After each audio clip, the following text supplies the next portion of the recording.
I took the trip in late September of 2022. The summer crowds had already thinned out, and the weather was starting to cool down in the hills around northern Idaho. I was 31, single, and had just finished a long-term project at work that burned me out completely. I had no desire to be around people for a while, no interest in going out drinking or talking to anyone about how stressed I was. I just wanted quiet, real, thick silence. I wanted to feel the world without all the noise we wrap around ourselves every day. I packed up my black Tacoma with all the gear I'd need: tent, food, stove, water filter, first aid kit, knife, bear spray, clothes, boots, fire starter, backup everything. I made a list and checked it twice because I didn't want to end up halfway up a mountain and realize I'd forgotten something basic like matches. I wasn't new to this kind of trip. I'd done a lot of solo hiking and camping in my 20s, mostly in the Colorado backcountry. But this would be the longest solo trip I'd taken in a while. For nights, 5 days, no reception, no people, just me and the woods. I picked a spot in the Panhandle National Forest, up near the Montana border. It wasn't a well-known trail. I found it on a forum where a guy mentioned it in a comment from a few years back. He said the lake up there was cold and clear, and he'd seen nobody for 3 full days. That was all I needed to hear.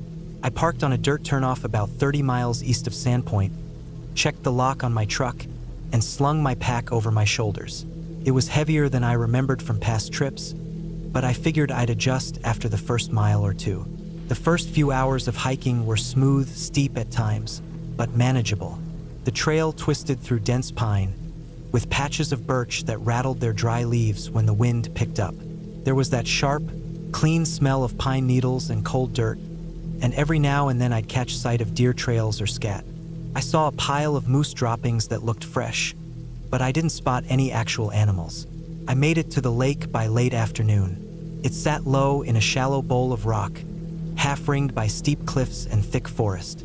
The water was glassy, dark green, with no sign of algae or trash or even footprints near the shore.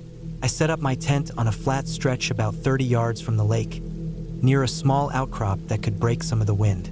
I cleared the ground of pine cones and sticks and got the tent staked in tight. Then I got a fire going.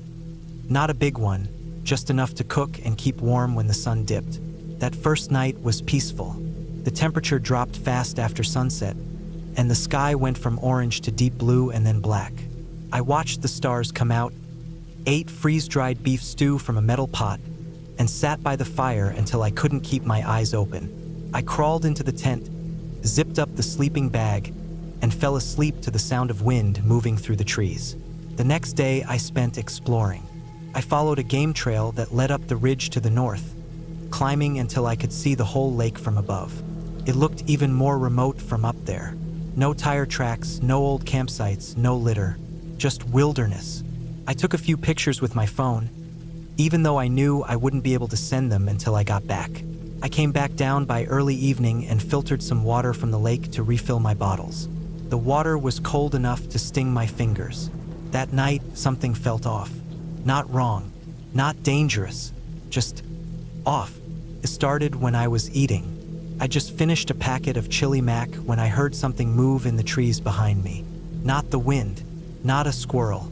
A solid, deliberate snap. A heavy footstep. I stayed completely still and listened. Nothing followed. I waited another 5 minutes, thinking maybe it was a deer that caught my scent. I slowly got up, grabbed my flashlight, and scanned the woods. I didn't see anything. That night, I had trouble sleeping. I kept waking up thinking I'd heard something. Twigs snapping, movement outside. But each time I unzipped the sleeping bag and sat up to listen, there was only silence. Thick, suffocating silence. The kind that gets inside your ears and makes you feel like you're hearing your own heartbeat. The third day was colder. I stayed close to camp, mostly chopping firewood from a deadfall I'd found and reinforcing the small fire pit with more rocks. Around mid-afternoon, I noticed something strange near the shoreline. On the rocks, about 20 feet from the water, was a long, thin strip of dark fabric. At first, I thought it was mine. Maybe something fell out of my pack, but when I picked it up, it wasn't mine. It looked like a sleeve torn from a jacket, black nylon with a Velcro strap and part of a zipper. It was dirty, but not decayed. not weather-worn. I stared at it for a while, trying to figure out how it got there. I walked the shoreline in both directions. No other signs of gear. No prints, no wrappers, no tools, no other clothes. Just that one sleeve. I took it back to camp and set it near the fire ring. I didn't want to keep it in the tent. That night was worse than the one before. I was nearly asleep when I heard something heavy walk through the brush. Closer this time. Definitely bipedal. I sat up fast and grabbed my flashlight, shining it toward the sound. But again, there was nothing. No eye shine, no movement, just silence after the footsteps stopped. I stayed up most of that night, sitting near the fire with the bear spray in my lap.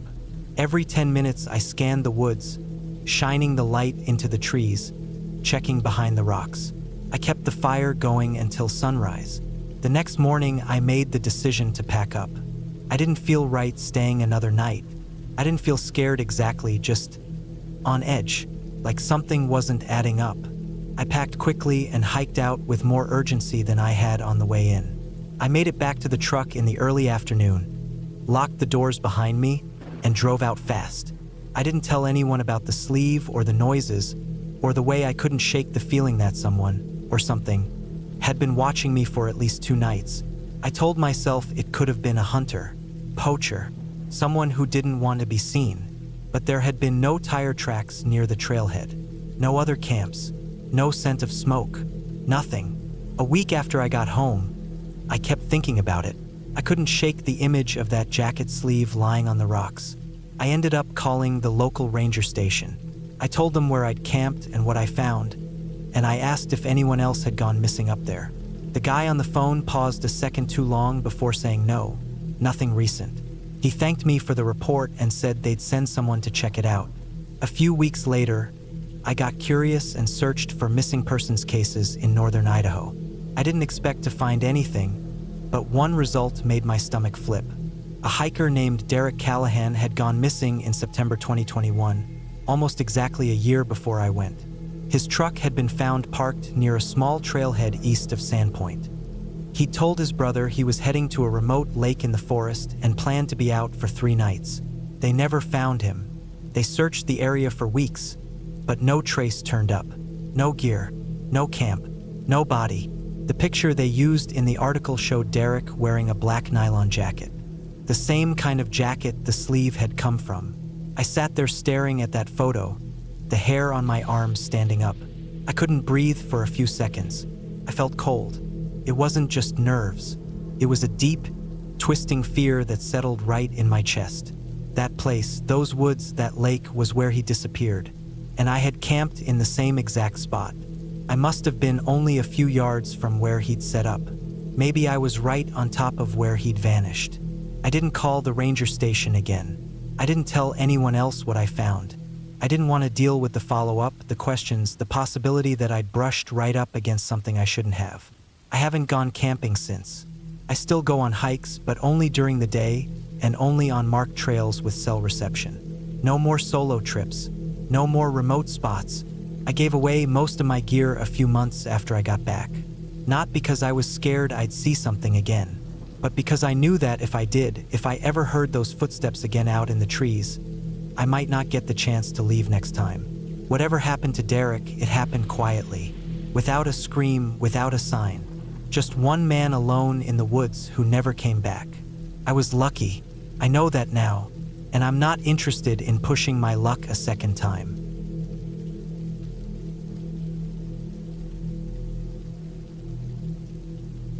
It was October of 2018 when I decided to spend a long weekend alone at a cabin I had rented deep in the woods of northern Vermont. I was 36 years old then, working a job that drained every bit of energy I had during the week. The city had become loud in ways I hadn't noticed before. People were always rushing, and the sound of traffic and construction had started to feel like nails on a chalkboard. I needed silence. I needed to be alone somewhere quiet, somewhere far from everything. So, when I found this small listing online for a secluded cabin near a place called Alder Creek, it felt like a perfect idea. No neighbors for miles, no cell service, no internet. It was exactly what I wanted. The drive up took me nearly 6 hours. The last part of it was nothing but dirt road that twisted through thick trees. Leaves had turned deep red and orange, and they fell constantly onto the road like confetti. I kept the windows up because the cold air cut sharp even during the day. I remember thinking how peaceful it all looked. Sunlight pushing through branches, no other cars in sight, not even a mailbox. By the time I reached the clearing where the cabin sat, it was already late afternoon. The place was smaller than I imagined, but clean and sturdy, with siding, tin roof, a stone chimney. There was a little shed about 20 feet off to the side, half hidden behind trees, and a narrow path that led down toward the sound of running water. Inside, the cabin was simple. A twin bed, a small wooden table, a chair, and a cast iron stove. No power, but there were a few lanterns hanging on hooks, a pile of chopped wood, and a hand pump for water at the sink. I had brought enough supplies to last me through the weekend. Canned food, a camp stove, flashlight, spare batteries, matches, and a first aid kit. I wasn't trying to rough it, but I wanted quiet, and this place had it. After unpacking and settling in, I lit a lantern, cracked open a beer, and just sat on the steps outside, listening to nothing but trees rustling and the occasional snap of twigs from animals I couldn't see. That first night passed quietly. I slept well, bundled in layers with the fire keeping the room just warm enough. In the morning, I made instant coffee and walked around the property. The path led to a small creek with cold, clear water. I sat on a rock and watched it move around fallen branches. There was no sign of other people anywhere, not even trash or boot prints. It was one of the few times in my adult life I felt truly alone in a good way. Later that day, I decided to check out the shed. It had an old padlock, but the key had been left on a hook inside the cabin. The door creaked loudly when I pulled it open. Inside were the usual tools: an axe, handsaw, some rusty garden tools, a gas can, and what looked like a stack of old wooden crates pushed against the back wall. Nothing unusual. The air smelled like old wood and gasoline. I didn't spend long in there. That evening, I made a small fire outside and sat under the stars. There were so many stars. Without city lights, they looked like they were doubled in number. I ate a cold can of beans and sat quietly, watching the fire until it burned down. I felt content. That was probably the last moment I truly felt that way. It started with sounds, very faint at first. On the second night, as I was lying in bed, I heard what I thought was a branch snapping outside. Nothing unusual in the woods, so I ignored it. But then I heard it again. Not just a snap, but a deliberate crunch, like someone stepping on leaves. I sat up, turned off the lantern, and listened. For a while, it was completely quiet. Maybe it was a deer or a raccoon. Still, I couldn't shake the feeling that it sounded too heavy, too slow for an animal. I waited maybe 20 minutes, heart beating faster than I wanted to admit. Then it stopped. Whatever it was, I didn't hear it again that night. The next day, I tried to brush it off. Animals live in the woods. That's their home, not mine. I spent the day chopping some wood, exploring a bit further up the creek, and reading a book I'd brought. But I kept looking over my shoulder more than before. That night, I made sure everything was locked up tight. I checked the shed, closed the latch on the cabin door, and even wedged a chair under the knob. I lay in bed fully clothed with my flashlight on the pillow beside me. And again, I heard it, this time closer. Definitely footsteps, slow and spaced out, circling the cabin. I didn't move, just listened. They would stop for a long time, then start again like whoever or whatever it was standing still, waiting. At one point, they got so close I could hear leaves being pushed aside, almost like someone brushing against the wall of the cabin itself. I didn't sleep at all that night. When daylight came, I stepped outside cautiously, holding the axe I'd taken from the shed. There were faint marks in the ground, flattened patches of leaves, a few scuffed spots in the dirt, but nothing clear enough to say for sure what it was. Could have been my own tracks. I walked the perimeter of the cabin, then out toward the trees. I didn't see anyone, but the feeling that I was being watched had burrowed deep into my skin. I considered leaving that day. I had enough gas in the car, and my nerves were fried. But some dumb, stubborn part of me didn't want to feel like I had been chased away by nothing. Maybe I was just being paranoid. Maybe it really was an animal and I was letting my imagination run wild. So I stayed, but I didn't relax. I kept the axe with me, stayed close to the cabin, and hardly touched the food I'd brought. Everything felt wrong. That night, I barely kept the fire going. I was too focused on the woods, flashlight in hand, scanning the trees over and over. I thought maybe I could scare off whatever it was just by showing I was alert. But just after midnight, something happened that pushed everything too far. There was a sound behind the shed, a solid thump, not a twig or a footstep. Something hit the side of it. I ran toward it without thinking, shining the light on the wall. Nothing. Then I swung the beam around and caught a figure in the corner of the light, just a flash of a person, half hidden behind the trees. It was so quick, I almost convinced myself I hadn't seen it, but the shape was clear, upright, human-sized, moving fast. I yelled, even though I knew it was pointless. There was no answer, and they were gone. I didn't go back inside the cabin. I locked the door, sure, but I sat on the floor with my back to the wall, axe in my hands, flashlight off. I didn't want to give away my position. Every sound from the woods sounded like footsteps now. Every breeze that moved the trees made my muscles tense. It was a long, endless night, and when the sun finally came up, I was shaking from exhaustion and cold. I decided to leave immediately. I packed everything in less than 10 minutes, dumped what I didn't need in the trash barrel behind the cabin, and jumped in the car. But as I drove back down the dirt road, something made me stop. About a quarter mile from the cabin, I spotted something odd on the side of the road.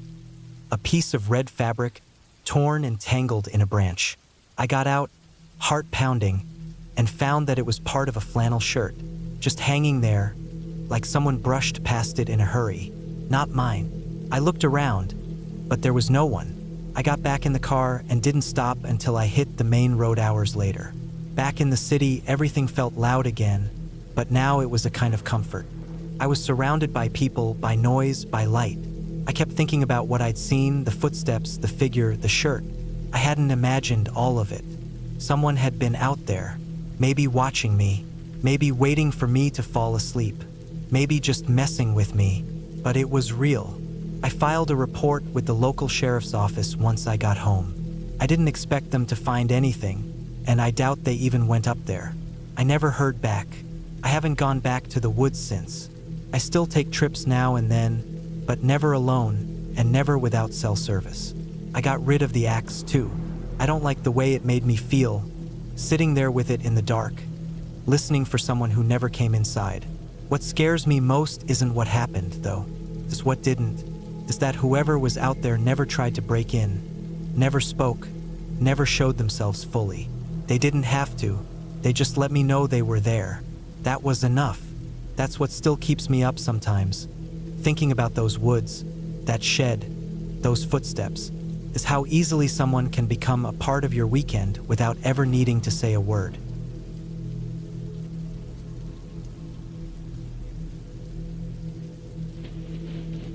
I had been trying to get away from everything for a while.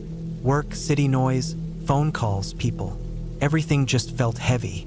I lived in a small apartment above a hardware store in Reno, and the constant hum of traffic outside my window had started getting to me. The walls were thin, and my neighbor's television was always too loud. I hadn't taken a real break in over a year, and I was getting tired of excuses. So when I finally got a full week off work, I packed up my old hiking backpack, double-checked my gear, and decided to head out solo into the Pine Forest Range in northwestern Nevada. I had done a few solo trips before, but nothing this isolated. That was the whole point this time. I didn't want to hear anyone or see anyone for days. I left early on a Tuesday morning in late September. The weather had started to cool down, but the forecast looked good, clear skies, highs in the mid-60s, lows around 40 at night. Crisp but bearable. I drove west on I-80 and then turned off onto a series of rough gravel roads that led up toward Duffer Peak. The plan was to park near one of the old logging access roads, then hike about 8 miles into the woods where I knew there was a small clearing near a creek. No cell signal, no noise, no one. The trail wasn't official, just a faint path through the brush that I had mapped out using a combination of Google Earth and old topographic maps. I had it marked on my GPS watch and carried a paper map and compass just in case. I had a small tent, a sleeping bag rated for cold nights, a camp stove, food for 5 days, a water filter, and an emergency radio. It was basic but enough. The first day went smoothly. The air smelled clean. It was quiet, just the crunch of dry grass and pine needles under my boots and the occasional rustle of something small moving through the brush. I saw some deer tracks, a hawk gliding silently overhead, and heard the distant knocking of a woodpecker somewhere up the ridge. I found the clearing by the creek just before sunset.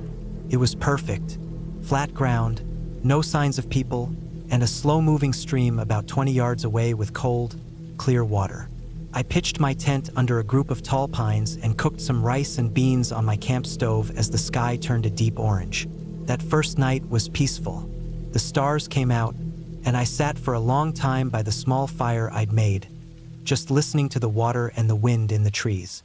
I fell asleep fast. The next morning, I woke up feeling good.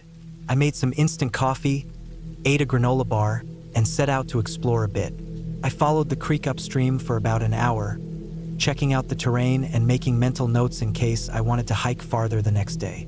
I found a spot where the water narrowed and picked up speed, bubbling over smooth stones. It was the kind of place you only see in forest postcards.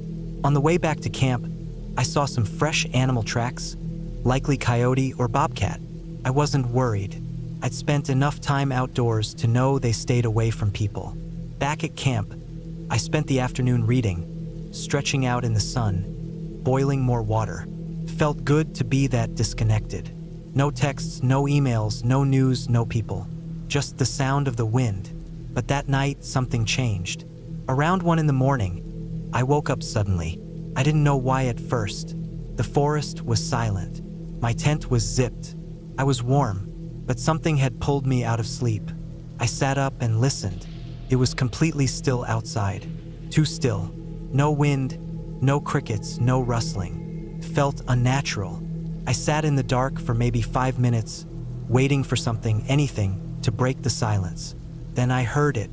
A soft, slow crunch, like someone stepping on dry leaves, about 30 feet away. My heart jumped. I froze. It wasn't a deer. I knew the sound deer made, fast, skittish. This was slow and deliberate, like someone trying not to be heard. Then silence again. I stayed perfectly still, my hand gripping the small hatchet I kept next to my sleeping bag. Another crunch, closer this time. I turned off my headlamp, even though it wasn't on, just in case the tiny red charging light could be seen through the fabric of the tent. I didn't move. 10 minutes passed, maybe more, then nothing. No more sounds. Eventually, I convinced myself it might have been an animal sniffing around and left. I tried to sleep, but I never really did. The next morning, I looked around the campsite. Nothing was disturbed. My food bag was still hanging in the tree. No tracks, no trash, no signs of anything. I tried to shake it off. It's easy to let your imagination get the best of you when you're out there alone. Still, I didn't hike far that day. I stayed close to camp, collected more water, checked the area again. The day was quiet. The woods looked the same, but that feeling didn't go away. That something was off, that I wasn't really alone. That night, I set up a few things around my camp. I tied a piece of fishing line to a couple of branches and ran it around the tent perimeter about knee height. Nothing fancy, just something that might make a noise if anything or anyone walked through it. I also laid out a few sticks in a pattern near the entrance. If they got disturbed, I'd know. I stayed awake late by the fire that night. Every snap and pop from the flames made me twitch. The forest around me stayed quiet. Too quiet again. When I finally crawled into the tent, I kept the hatchet beside me and left my boots on, just in case. It happened again sometime after midnight. I didn't hear the same crunching sound this time. What woke me up was the fishing line. I heard it snap. A quick, high-pitched ting like a guitar string breaking. Then complete silence. I didn't breathe. I waited. Then I heard the softest sound, bare feet, I think, on soft ground. Slow, controlled, right outside the tent. I grabbed the hatchet and held it tight. My heart was hammering. I thought I heard breathing, not loud, but close. Then it stopped, just like that. I sat there for over an hour, unmoving. Eventually, the first light of dawn started to push through the trees. I waited until it was fully bright before unzipping the tent and stepping out. The sticks were scattered. The fishing line was snapped in one place and pulled to the side. There were faint impressions in the dirt, not full footprints, but enough to know something had been there. Something big and barefoot. I packed up everything fast. My hands were shaking. I didn't make breakfast. I didn't care about leaving trash. I stuffed everything into my bag and hiked out in a straight line, not even following the trail I had marked on the way in. I just wanted to put distance between me and that spot. After a few miles, I finally got a weak cell signal. I didn't call anyone. I just checked the map and saw I was about 2 hours from the highway if I kept my pace. I didn't stop. I didn't drink water. I just kept moving. I made it back to my car by early afternoon. Nothing looked touched. I climbed in and locked the doors. I sat there for 10 minutes, just breathing, trying to settle the nerves. Then I started the engine and drove straight back to Reno without stopping. When I got home, I dumped all my gear in a corner of the apartment and didn't look at it for weeks. I barely slept for days after that. Every small sound in the hallway or outside my window made me jump. I checked the locks on the doors 3-4 times a night. Eventually, the fear faded at least a little. I started telling myself maybe it was just an animal. Maybe someone else was camping out there, and we just didn't know about each other. But I don't believe that. Not really. I know what I heard. I know the way it moved. That was no camper. That wasn't some guy out for a hike. Someone was watching me. Someone got close enough to touch my tent. Twice. I haven't been camping since. I still love the forest, the mountains, the quiet. But I'll never go out there alone again. There's peace in the wild, but there's danger too. Especially from the things that don't want to be seen. Not because they're monsters or spirits or anything like that, but because they're real, flesh and blood, human, and they don't want to be found.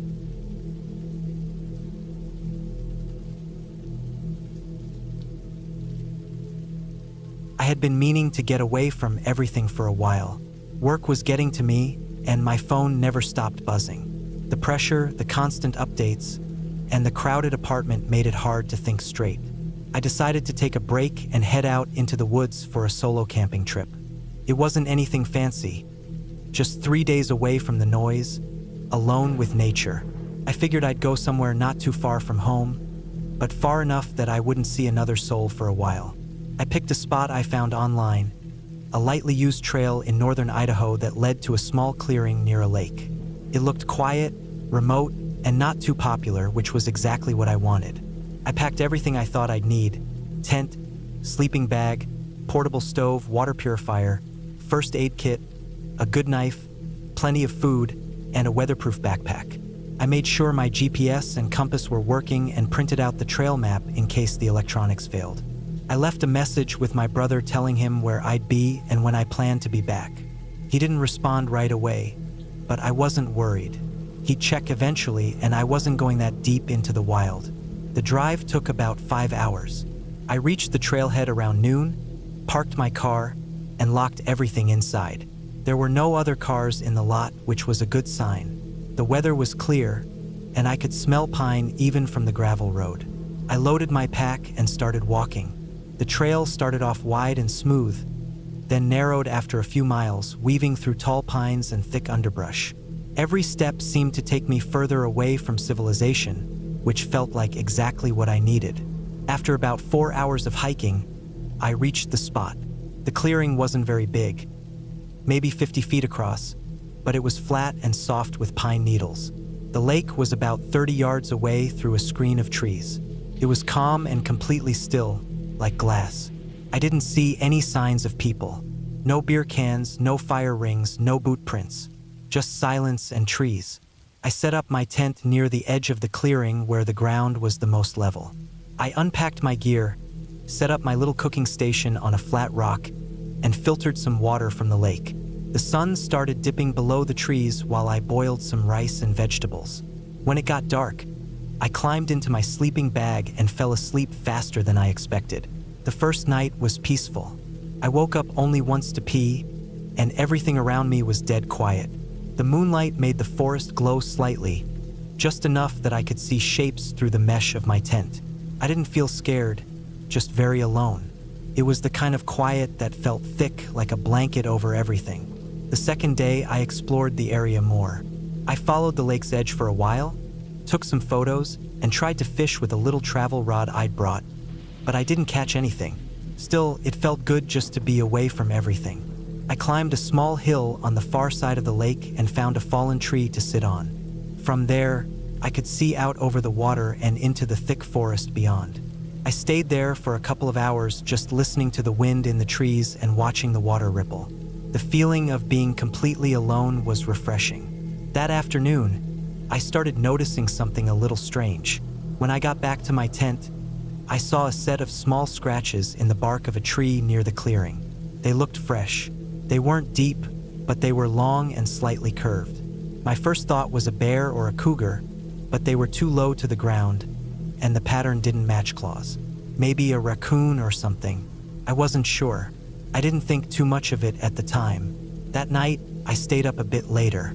I didn't want to go to bed too early and wake up at 4 a.m. with nothing to do. I boiled some tea and sat near the tent entrance with a headlamp on, reading a book. Around midnight, I heard something move in the woods. It was a soft sound, like something brushing against a branch or stepping on dry leaves. I turned off my headlamp and sat still. It didn't sound close, maybe 30 or 40 feet away, but I couldn't see anything in the dark. I listened for a while. A minute passed, then two. Nothing. I turned the light back on and went into the tent. I zipped everything up and laid in my sleeping bag with my knife within reach. I didn't fall asleep for a long time. I woke up the next morning with sunlight in my eyes and a headache from not sleeping well.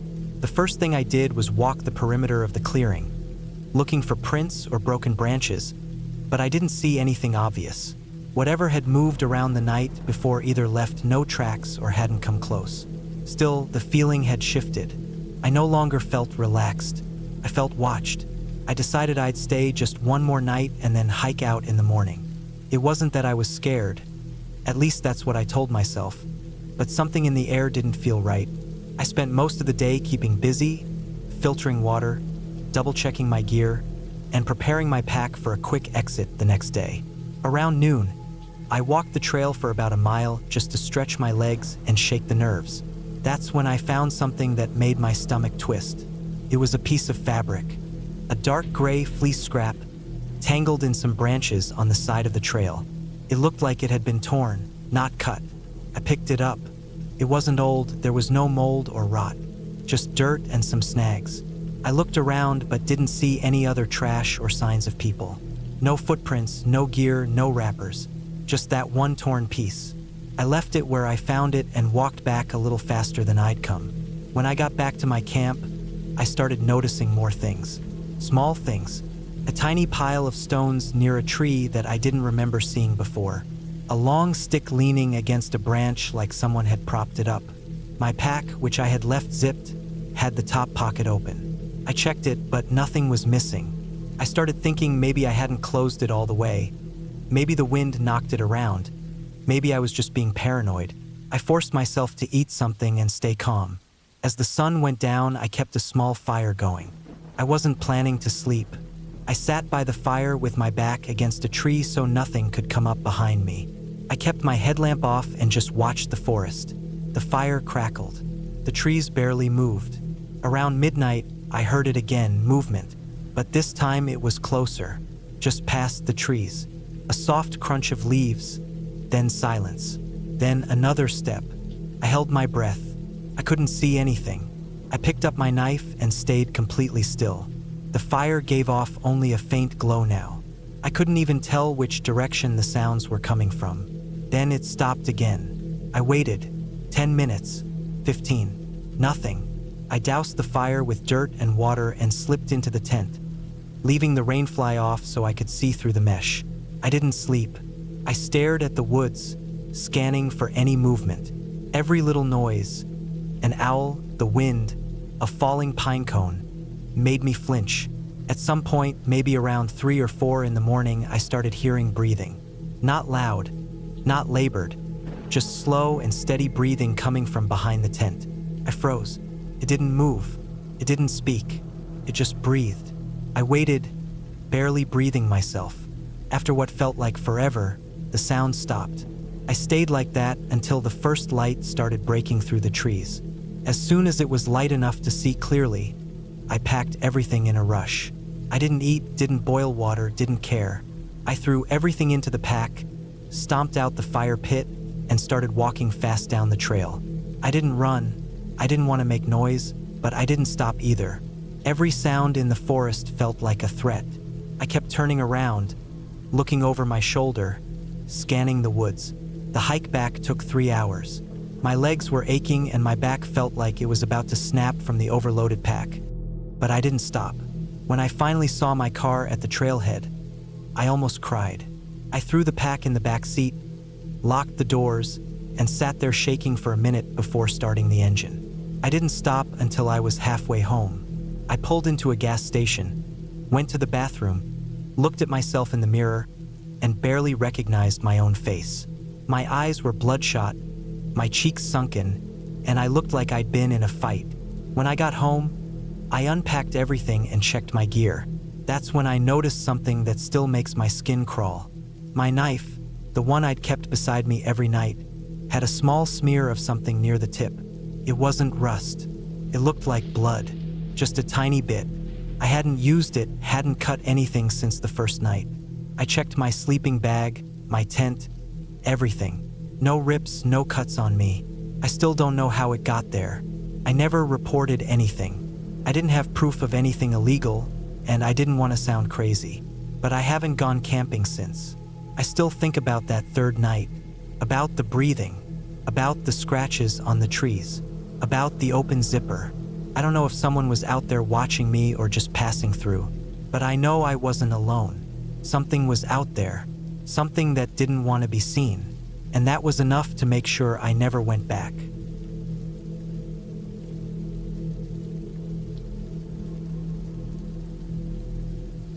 It was just supposed to be a weekend trip, a simple camping getaway with nothing more than the usual tents, a campfire, and some time away from the grind of daily life.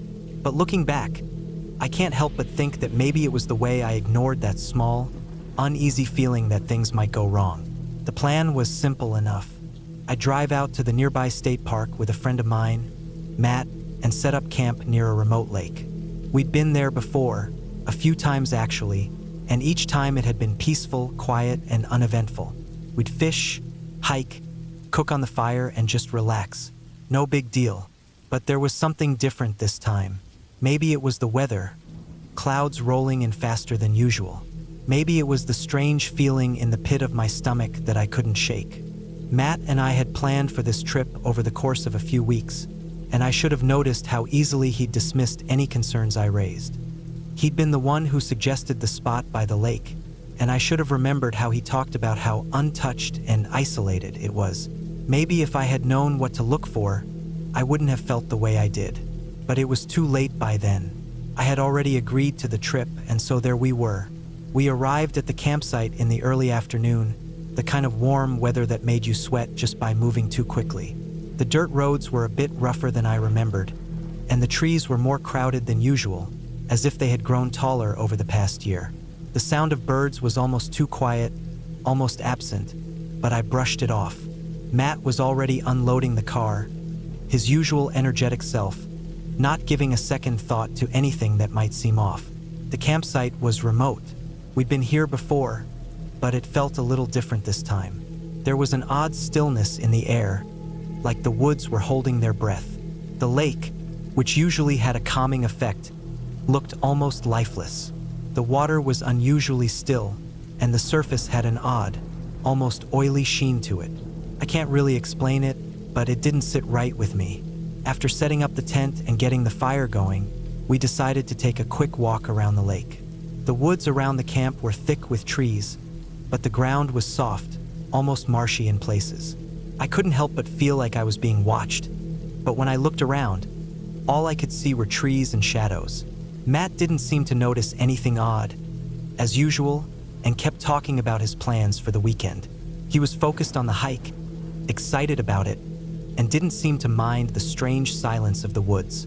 It was when we reached the far side of the lake that things started to feel off. Matt and I were standing by the water, throwing stones in, just goofing around, when I saw it. A flash of movement across the water. It was quick, just a blur, but I swear I saw something on the other side of the lake. At first, I thought it was an animal, but it didn't move the way an animal would. It didn't move at all. It was as if it was just standing still like a figure in the distance, and then it was gone. I didn't say anything to Matt. He wouldn't have understood, and I didn't want to ruin the mood. But the uneasy feeling was there, gnawing at the back of my mind, growing with every step we took toward the campsite. The night came fast. We had dinner by the fire, the usual camping food: beans, hot dogs, marshmallows. The stars were almost completely hidden behind the clouds now, and there was a strange heaviness to the air. Matt was oblivious, of course, and I didn't want to spoil his fun, so I kept quiet about the feeling of unease creeping up my spine. But as the night wore on, things started to feel more and more wrong. I didn't sleep well that night. The fire had died down, and the silence outside the tent felt too thick, too oppressive. Every small sound seemed amplified: branches snapping in the distance, the rustling of leaves, the softest whispers of wind. At one point, I woke up to the sound of something moving just outside the tent. Not the usual sounds of animals, but something heavier, like footsteps. My heart raced. I barely dared to breathe, straining to hear if the noise would continue. But it stopped. There was no more sound, and after what felt like an eternity, I finally drifted back to sleep. When I woke the next morning, Matt was already up, cooking breakfast over the fire, talking about the day ahead. He didn't seem at all concerned, but I felt like something had shifted overnight. The trees around us seemed taller, darker, and the world felt wrong. It was like the campsite had changed overnight. The air felt thick, suffocating, and the lake was still eerily calm, as if it was waiting for something. We decided to take another walk, just to clear our heads. But as we walked deeper into the woods, I couldn't shake the feeling that we were being followed. There was no sound, but I could feel eyes on me, like someone or something was moving just out of sight, staying just far enough away so I couldn't get a good look. I turned a few times, but all I could see were trees, shadows, and the occasional animal darting across the path. By the time we turned back, I was on edge. I didn't want to say anything to Matt. I didn't want to seem paranoid, but I was starting to realize something wasn't right. The closer we got to the campsite, the more oppressive the air felt. It was like the woods were closing in on us, trapping us. That night, I couldn't sleep at all. The air outside was thick with tension, and I kept hearing strange noises: whispers, scratching sounds, soft tapping. It was as if the forest itself was alive, moving, watching. I kept my flashlight on, scanning the trees, but I saw nothing. And then, just after midnight, the sound came again. It was louder this time. Definite footsteps, slow and deliberate, circling our campsite. My heart was racing as I reached for the knife I'd brought with me, the one I kept beside me in the tent. I was sure someone was out there. My skin prickled, and every nerve screamed that something was wrong. I could feel the presence of whatever it was, just outside the tent, moving around us. I held my breath, listening for any hint of movement. The footsteps stopped right outside, and for a long, agonizing moment, everything was completely silent. Then, just as quickly, the sound started again, this time closer, as if whatever it was had moved just a few feet nearer. I wanted to shout out to Matt, but my voice wouldn't work. I felt paralyzed, frozen in place. I could hear him breathing in his sleep, unaware of the danger just beyond the tent walls. And then the strangest thing happened. The sounds stopped. There was no more movement, no more scratching, no more footsteps, just silence.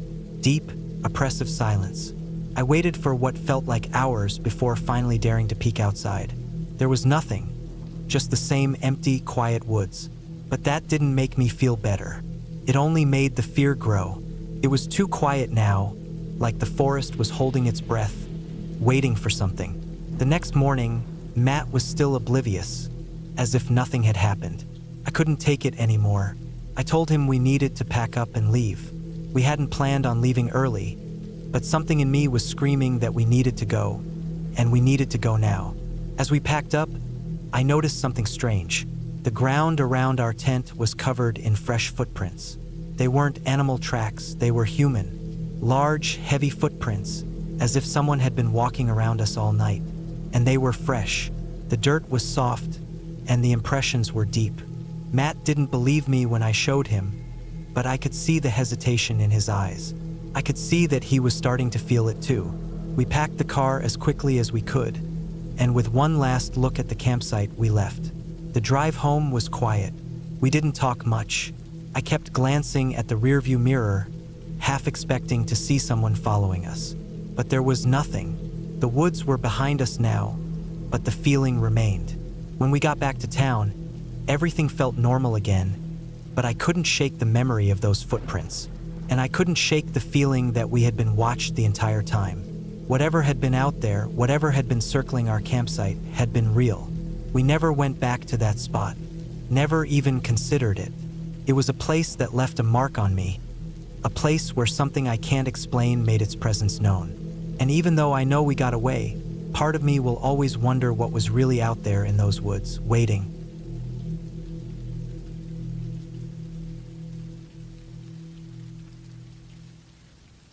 It was late September when I decided to take a short solo camping trip to clear my head. I'd just gone through a rough stretch, work stress piling up, an argument with my brother, and the feeling that I was running on autopilot for weeks. I needed space. Time alone in the woods always helped me reset.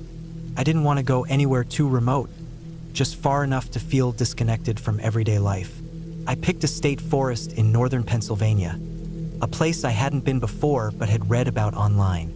It had primitive sites, no cell signal, and miles of trails weaving through thick woods, rocky ridges, and a few quiet streams. I packed my gear the night before, my old tent, a decent sleeping bag, plenty of food, a water filter, basic tools, a flashlight with extra batteries, a camp stove, a map, and a few backup items just in case. I'd been camping solo for years, so I felt confident in my routines. I left early in the morning to make the 3-hour drive north, arriving at the forest by early afternoon. The access road was gravel and wound deep into the trees.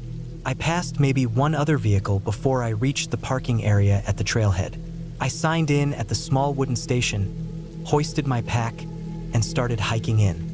I chose a backcountry site that was about 2 miles in, near a bend in a creek, nestled between a stand of pine and a short slope rising to a rocky ridge. It wasn't an official site, just a flat clearing someone had clearly used before. There was a ring of blackened stones for a fire pit and logs set up like benches. It was quiet, peaceful, just the wind moving through the branches and the distant rush of the creek. I set up my tent, gathered dry wood, and filtered water from the stream.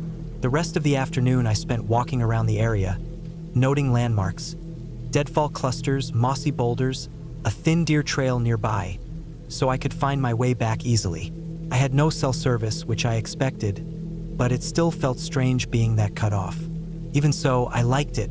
That night, after a simple meal of rice and canned beans heated on my stove, I sat by the fire and listened to the forest. Distant owl calls, the sharp crack of branches far off, probably deer moving through. A few small animals rustled in the underbrush closer to camp, but nothing unusual. When the fire burned low, I climbed into my sleeping bag and lay there listening to the soft hum of insects and the occasional breeze brushing against the tent. I fell asleep quickly. At some point in the night, I woke up. It was still dark. I didn't know what time it was. Something had stirred me. My heart was beating faster than it should have been. I held my breath and listened. It wasn't a loud sound, more like the absence of the usual night noises. No crickets, no rustling, just stillness. Then I heard what I can only describe as footsteps, slow, deliberate on dry leaves, off to the right of the tent. Not close, but not far either. I stayed still. I didn't have a weapon, just a small camp knife, but I didn't reach for it. I didn't want to make any noise. The footsteps stopped. I waited. Nothing. After what felt like a long time, the normal forest sounds slowly returned. I must have laid there for another hour before sleep finally pulled me back under. In the morning, I got out of the tent and looked around the area. I didn't see anything out of place. No footprints, no broken branches. Just my own tracks from the day before. I told myself it was probably a deer or some other animal. Maybe a raccoon. I made breakfast, shook off the nerves, and decided to go on a long hike. I brought a day pack with essentials and left a marker near my camp just in case. I followed the trail along the creek, cutting deeper into the forest. The terrain got more rugged as I went. I passed a few old logging roads, now overgrown, and some decaying tree stands from hunters long gone. About 4 miles in, I reached a small clearing surrounded by tall pines. There was an old fire ring there too, and what looked like a collapsed wooden structure, maybe a hunting blind or makeshift shelter. I poked around a bit, then sat down for lunch. I didn't see or hear anyone else the entire time. That's when I noticed something weird. A crushed water bottle, not old, with a torn label. It didn't match any of the brands I had. Then I saw a ripped-up tarp half buried in leaves, and a section of paracord tied around a low branch. Nothing alarming by itself, but it didn't look like old debris. The items didn't have much weathering. Someone had been there recently, maybe even this season. I didn't want to linger. Something about the place felt wrong. I packed up and started back, taking a different route that looped around a ridge to avoid retracing my steps. That's when I got turned around. I noticed it when I passed the same strange stump twice, jagged like it had been split by lightning. I had my compass, so I adjusted and pushed west, which should have brought me back to the stream. But after an hour, I was still surrounded by unfamiliar trees and terrain that didn't match what I remembered. I wasn't panicking yet, but I was sweating more, moving faster, making mistakes. Eventually, I recognized the top of a ridge I had passed earlier in the morning and used that to reorient myself. When I finally reached camp, the sun was lower than I wanted it to be. My legs ached, and my nerves were frayed, but I was relieved to see my tent still standing. I tossed down my pack and sat for a while. Then I noticed something subtle. My firewood pile had been disturbed. Not much, but the top pieces weren't where I'd left them. I tried to tell myself maybe a small animal had moved them, but they were stacked neatly, and the shift didn't look like random rooting around. It looked like someone had tried to move them quietly, carefully. That night, I didn't sleep much. I kept the flashlight next to me, flicking it on every time I thought I heard something. The woods felt different, like they were holding their breath. I stayed zipped up, listening for footsteps, voices, anything. Once, just after midnight, I thought I saw a flicker of light through the trees, like a flashlight beam far off, but it disappeared before I could be sure. I told myself again that it could have been a trick of my eyes, maybe even distant headlights through the forest somehow. Still, I barely slept.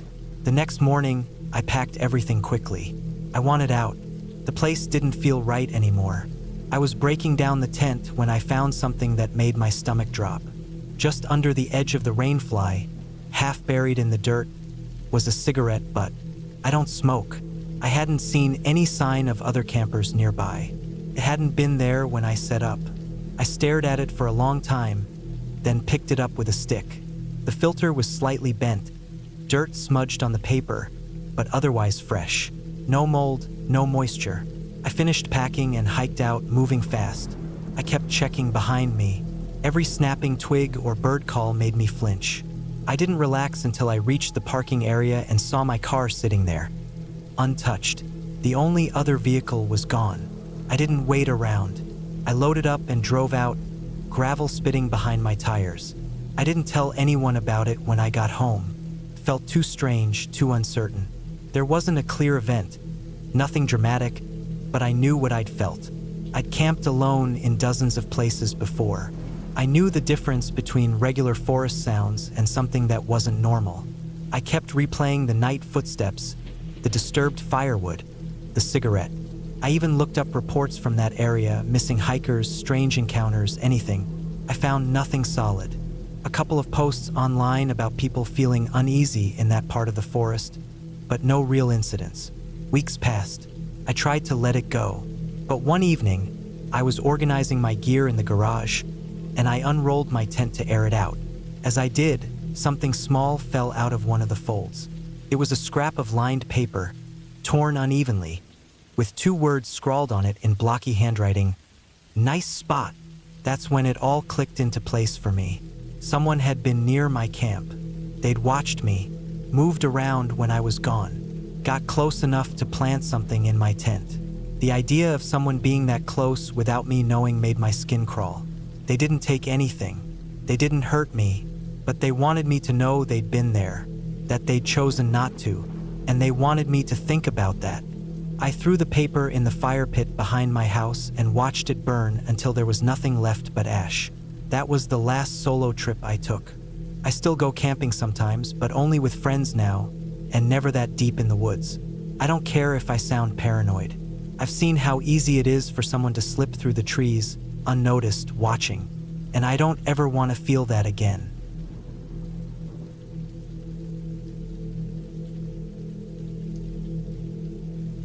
The sun had just set, leaving behind the last streaks of orange across the sky. I sat by the edge of the campfire, the crackling of the wood the only sound breaking the night's silence. It had been a quiet afternoon, the kind of calm I was hoping for when I decided to take this solo camping trip. There was something therapeutic about being away from everything. Away from work, away from people, and away from the usual noise of life. This was the first time in a while I could just breathe, stretch out my thoughts, and let everything fade into the background. I had set up camp near a small, remote lake. The path leading to it had been long, and the trail was almost overgrown, as if nature had been trying to reclaim it. But that made it perfect for someone like me, who was seeking solitude. I hadn't seen a single person since the trailhead, and the only sounds around me were the rustling leaves and the occasional bird call. The lake, reflecting the deepening blue sky, seemed so serene. It was just me, my tent, and the crackling fire. As I poked the fire with a stick, the orange embers burst up into the night air, creating tiny sparks that scattered briefly before fading into the darkness. I tossed a few more logs on the fire, the smell of burning wood mixing with the fresh scent of pine. Everything felt right, peaceful. I wrapped myself in my jacket and leaned back against the log I had been sitting on, letting the warmth from the fire seep into my skin. There were no plans, no rush, just me and the wilderness. The wind picked up a bit, rustling the trees around me. I shivered slightly as the temperature dropped, but I wasn't worried. I had brought a heavy sleeping bag, and the fire would keep me warm enough for the night. As I stared at the flames, I found myself growing drowsy. It had been a long day of hiking, and despite the fact that I was alone in this vast stretch of forest, I didn't feel afraid. I was used to being out in the wilderness. This was my 3rd solo camping trip, and nothing had ever gone wrong before. The worst thing I had experienced was a raccoon stealing my food. But as the minutes passed, something about the quietness of this place started to feel a little off. It was subtle at first, like a low hum in the back of my mind.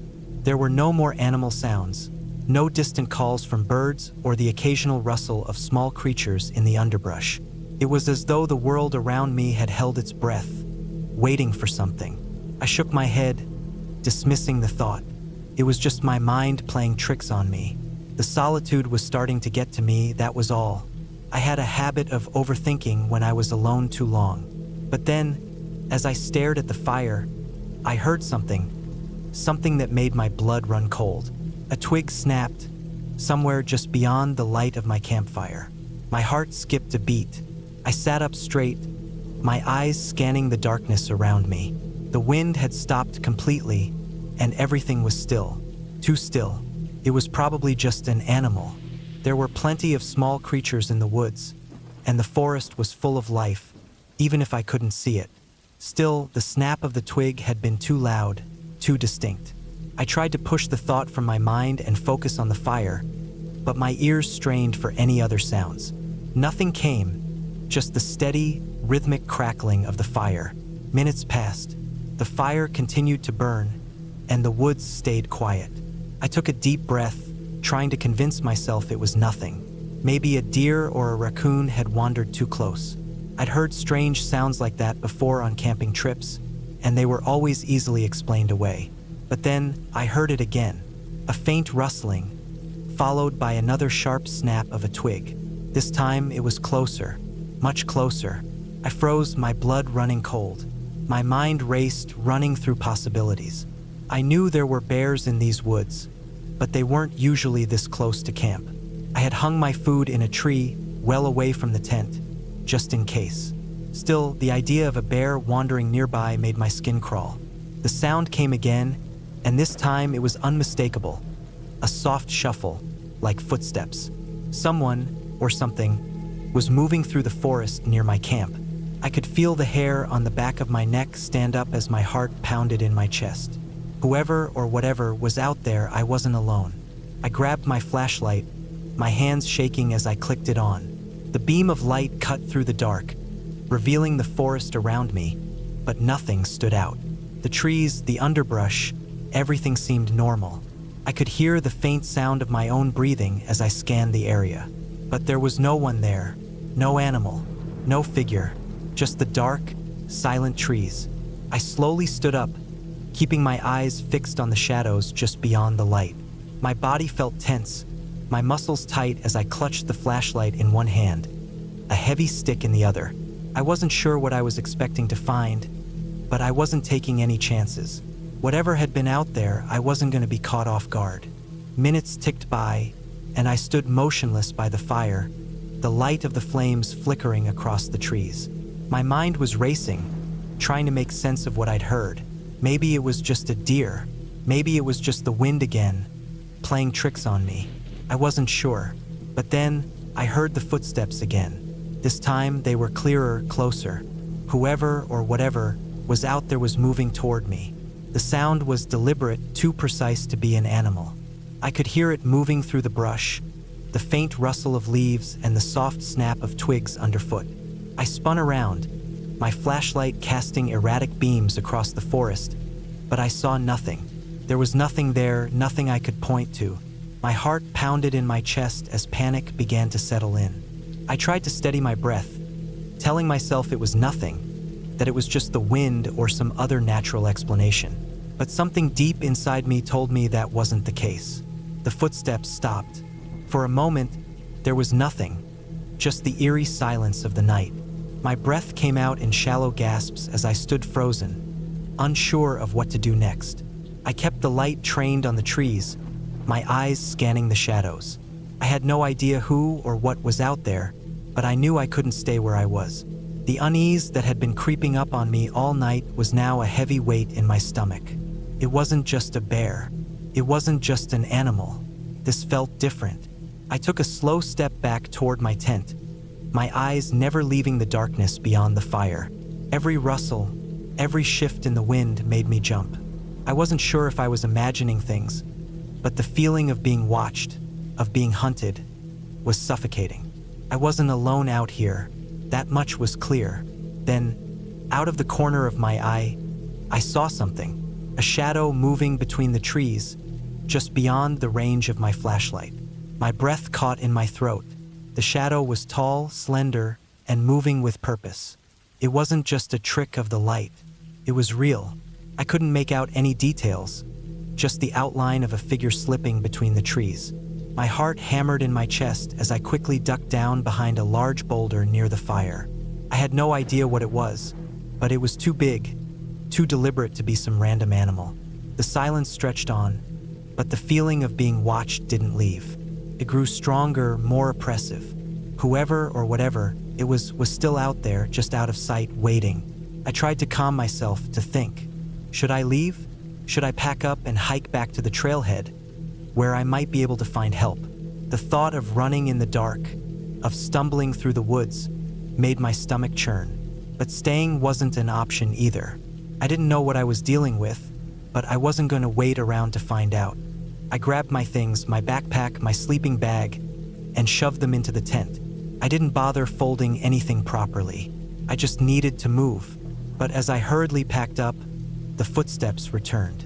Slow, deliberate, moving toward me. I froze. My body was on alert. Every muscle tensed as I waited for the next sound. My heart pounded so loud in my ears, I was sure it would give me away. The footsteps stopped. There was no sound now, just the quiet hum of the night. Then the voice came. It was faint, barely a whisper carried on the wind. "You shouldn't be here." I didn't know what to do. I couldn't see anyone, but I knew they were close, too close. I backed away from the voice, my hands shaking. My body screamed at me to run, but my legs wouldn't cooperate. The words echoed in my head. I was alone, but I wasn't alone. I took a deep breath and sprinted. I didn't know where I was going, but I needed to get away. I wasn't sure how far I ran, how long I stumbled through the trees, until I finally broke into the open. My eyes blurred with tears as I gasped for breath, my body shaking from the rush of adrenaline. I didn't stop until I reached the trailhead. The familiar sign of the path back to civilization was a relief, but I didn't look back. Not once. The next day, I went back to the site with a park ranger. My camp was untouched, the fire long gone cold. There were no signs of anything out of the ordinary. No footprints, no broken branches.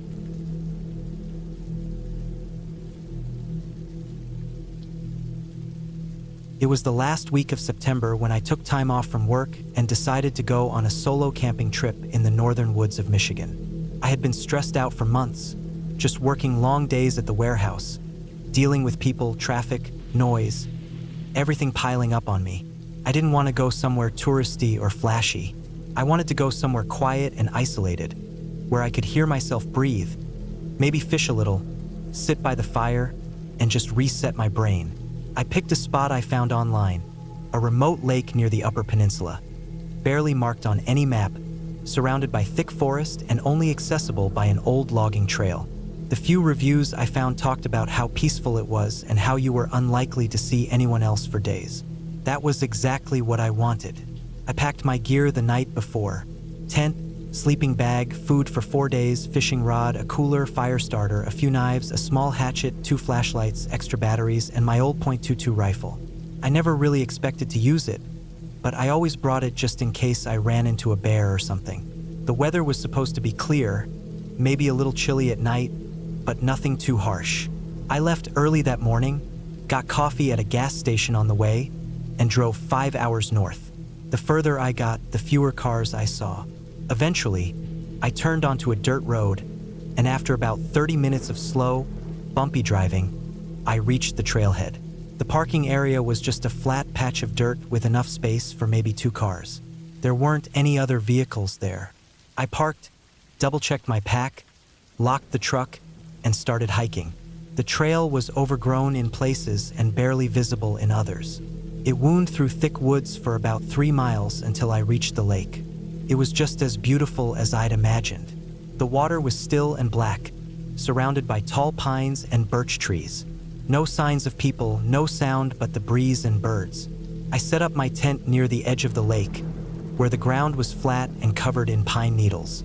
I had a good view of the water and enough distance from the trees to be safe from falling branches. After setting everything up, I gathered wood and built a fire pit with stones.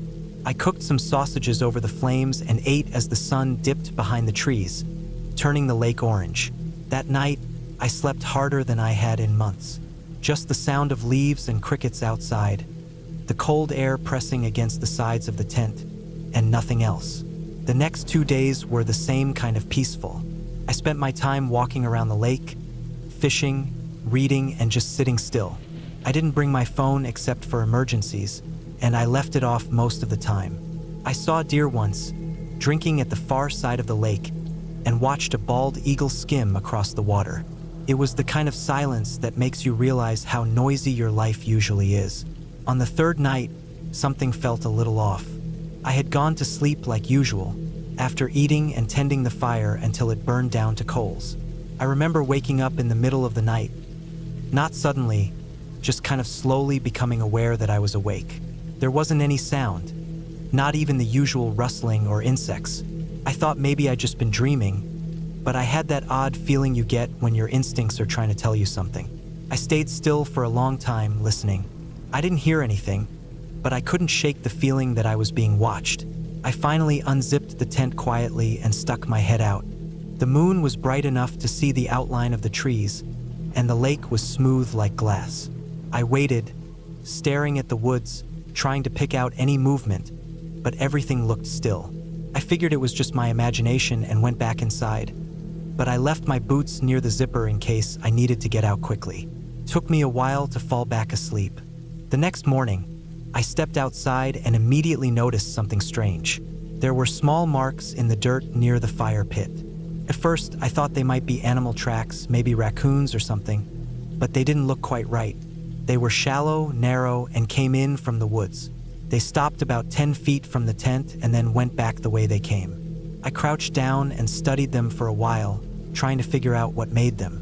The shape wasn't right for deer or coyotes, and they were too far apart for smaller animals. They looked almost like the indentations of shoes, but not deep enough to be from someone walking normally. I brushed it off. Maybe it was an animal I wasn't familiar with. Maybe the ground was just soft in places and made weird shapes.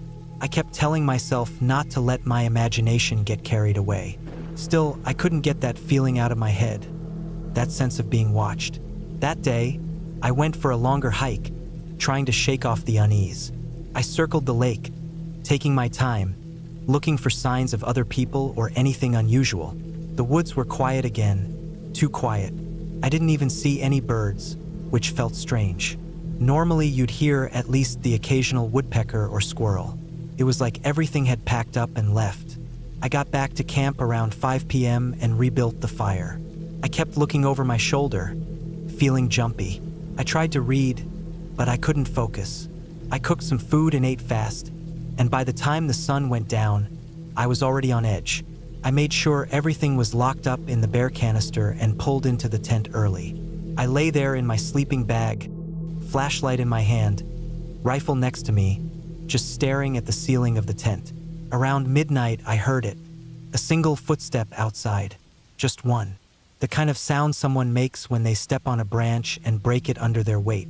Not a crash, not a bunch of movement, just one deliberate, quiet snap. I didn't move.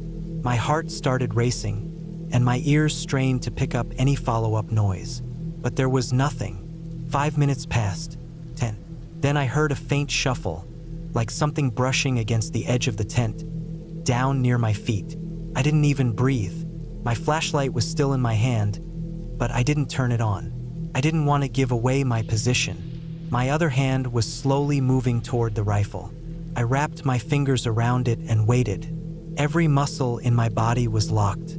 Another few minutes passed. Then silence again. I stayed like that for at least an hour, barely blinking.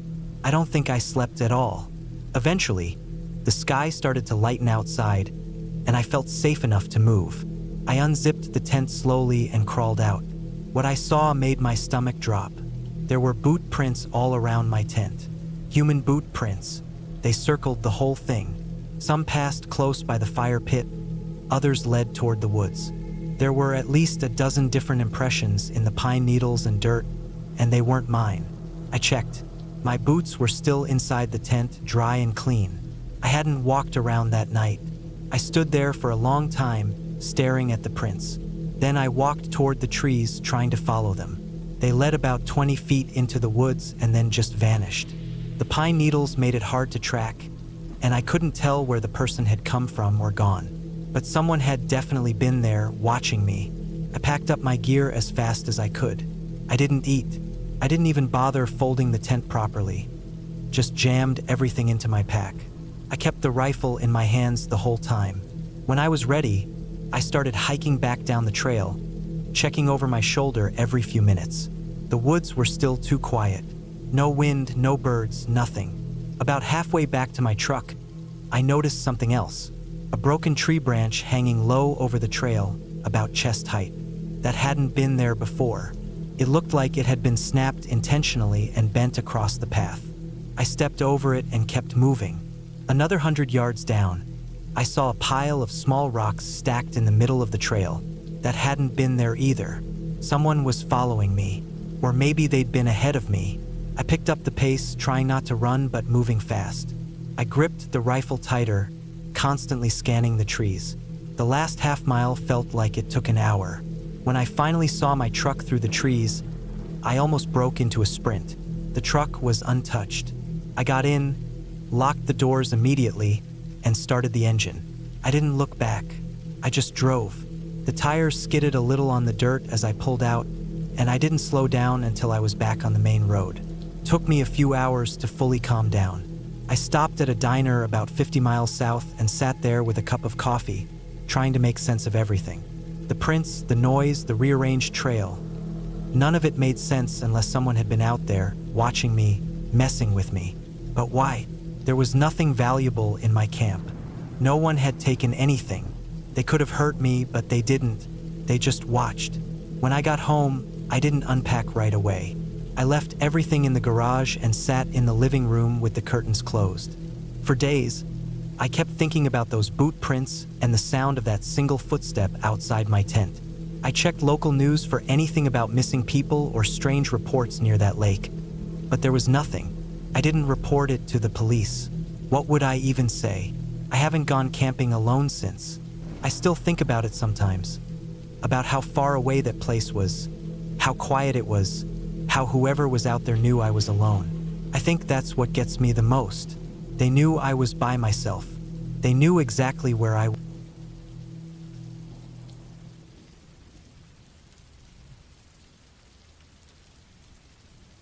I was 31 the year I decided to disappear for a while. Not from anything dramatic, not from the law or someone chasing me. I was just tired. I'd worked construction for most of my 20s, long shifts under the sun, dealing with supervisors who barely remembered your name. My knees were giving out and my back felt older than my dad's. So when I got laid off in late spring of 2019, I didn't look for new work right away. I took it as a sign. I had a bit of money saved, not a lot, but enough to float for a few months if I lived cheap. A guy I knew, Rick, used to hunt in northern Wisconsin, and he told me about a place he'd stayed in, an old hunting cabin near Lac View Desert, barely an hour from the Michigan border. He said it was rustic, had no cell service, and nobody went near it after the snow melted because there wasn't much game around. It belonged to a friend of his uncle's or something. He said I could probably rent it for next to nothing if I called the owner directly. So I did. The guy didn't care much.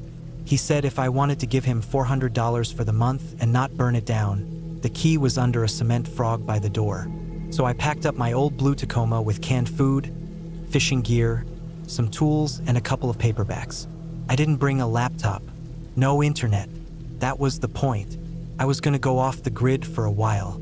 Just get away from all the noise. I drove up in early June. It took me almost 8 hours from my apartment in Madison.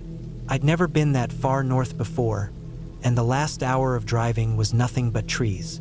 The paved roads turned into cracked gravel, and eventually into what felt like trails. I passed a few old houses that looked like no one had lived in them since the 90s. Faded mailboxes with names I couldn't pronounce, old trucks rusting into the earth. The cabin was farther out than I thought. It wasn't even marked. I had to turn off onto a trail that was barely wide enough for my truck. The trees were so close they brushed the sides as I drove in. When I finally got there, it was smaller than I expected. One story, maybe 20 feet wide. It had a screened porch out front and a metal chimney sticking up from the back like a bent finger. The woods around it were thick and alive. The kind of alive that's almost loud. Insects, birds, whined through leaves. I liked it immediately. I found the frog, got the key, and opened the door. The inside smelled like wood smoke and old leather. There was one big room with a stone fireplace, a dusty green couch, a table with 2 chairs, and a kitchen area with a propane stove and a dented fridge that didn't work. A narrow hallway led to a single bedroom and a small bathroom with no mirror and a dry toilet I'd have to empty into a compost bin outside. There was a small window in the bedroom that looked out toward the woods behind the cabin. I set my bags down, cracked a beer, and sat on the porch. The only sounds were birds, the creak of trees, and the distant buzzing of bugs. No cars, no people. It was perfect. The first few days were peaceful. I spent my mornings fishing at a small stream I'd found about a half-mile from the cabin. I'd pack a sandwich, bring a folding chair, and sit by the water for hours. I didn't catch much, but I didn't care. I wasn't there for that. I'd read a lot, took naps, cooked beans and rice on the propane stove. Once or twice, I saw deer in the distance, And one morning I spotted a black bear, just lumbering across the path, not bothering with me. I kept my food sealed tight after that. By the second week, though, things started to shift a little. Not anything big, not at first. Just small details that didn't feel right. The first thing was the footprints. There was a clearing out behind the cabin, maybe 30 feet from the back door. I used it as a spot to dump compost and trash.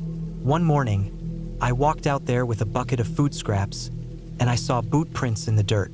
Not mine. These were deep, with a square heel and a thick tread. I wore sneakers or sandals every day, nothing that would leave a print like that. And these were fresh, pressed into the damp earth like someone had walked through just that morning. I looked around, called out once, but of course there was no answer. Just trees and brush. That afternoon, I walked the perimeter of the property. There wasn't any fence or anything, but I figured maybe someone had been hiking. It was public land past a certain point.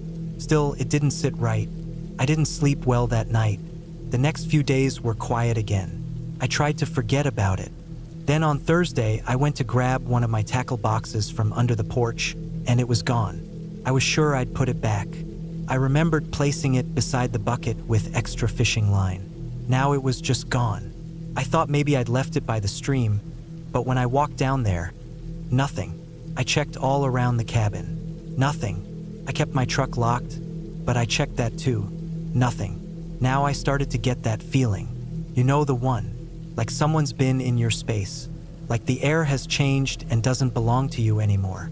That night, I sat up late, reading on the porch with a lantern. I kept listening for sounds, for movement. A few times I thought I heard something.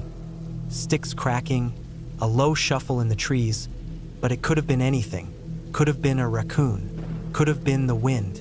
But the next morning, I found something that made it all feel real. On the window outside the bedroom, on the outside, was a greasy handprint. Full-sized, right in the center of the glass. Like someone had leaned forward and pressed their palm flat against it. 5 fingers, smudged with dirt or oil. I stood there staring at it for a long time. I hadn't seen or heard a single car since I got there. No visitors, no neighbors, no reason anyone would be out here. It was too far, too hidden. Whoever left that handprint knew I was here. They'd come up close to the cabin. They'd looked inside. That day, I cleaned the rifle I'd brought. I'd only used it once for target practice, but now I loaded it and kept it beside the bed. I didn't sleep well again. Every sound outside made me sit up, heart pounding. 3 days passed. Nothing happened. I didn't go to the stream anymore. I stayed close. I kept the doors locked. I peered out the windows before stepping outside. I told myself maybe it was just a hiker, some random weirdo passing through. But then came the worst night. It started like any other. I ate dinner, just beans and eggs, and sat on the porch until the sun dipped low. The light in the woods went orange, then blue, then gone. I went inside and locked the door. I turned off all the lights and laid in bed with the rifle beside me. Sometime in the middle of the night, I woke up. I didn't know why at first. No loud sound, no dream. Just that sharp, silent kind of waking where your brain tells you something's wrong. The window was open. I never opened that window. It was small, hard to crank, and didn't have a screen. But now it was cracked open an inch, just wide enough to let in cold air. I sat up in bed and stared. The moonlight made the room glow pale blue. My heart thudded like a drum. And then I saw movement. A shape just outside. Not a face, not a clear figure. Just something there, low and hunched.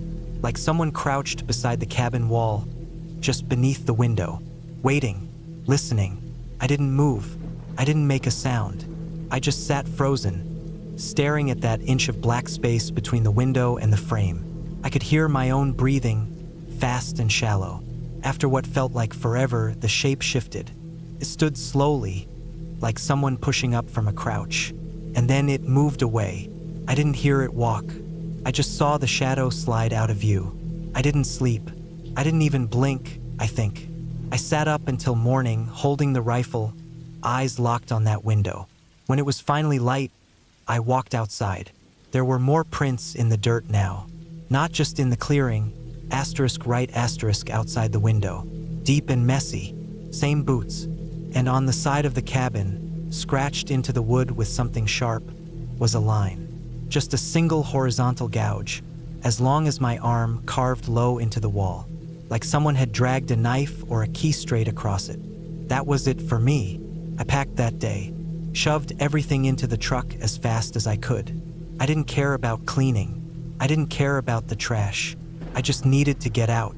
I didn't even go back to lock the door. I drove until I hit the main road, then farther until I had bars on my phone again. I pulled over in front of a gas station and just sat there, letting my hands stop shaking. I didn't report it. What could I say? That someone was near my cabin? That I saw a shape in the night? There was no proof, no faces, no names. Just tracks and a handprint. I never went back. Later, I told Rick what happened. He said the owner of the cabin didn't want to hear about it. Said the guy was old, didn't care, probably wouldn't even fix the window. That was 6 years ago. Sometimes I still dream about that window, about the inch of open space and the shape crouched outside. I still lock every door and check every window, even if I'm just going to bed in my apartment. I wanted quiet. I wanted to get away from people. But the thing is, you never really know who's out there. You think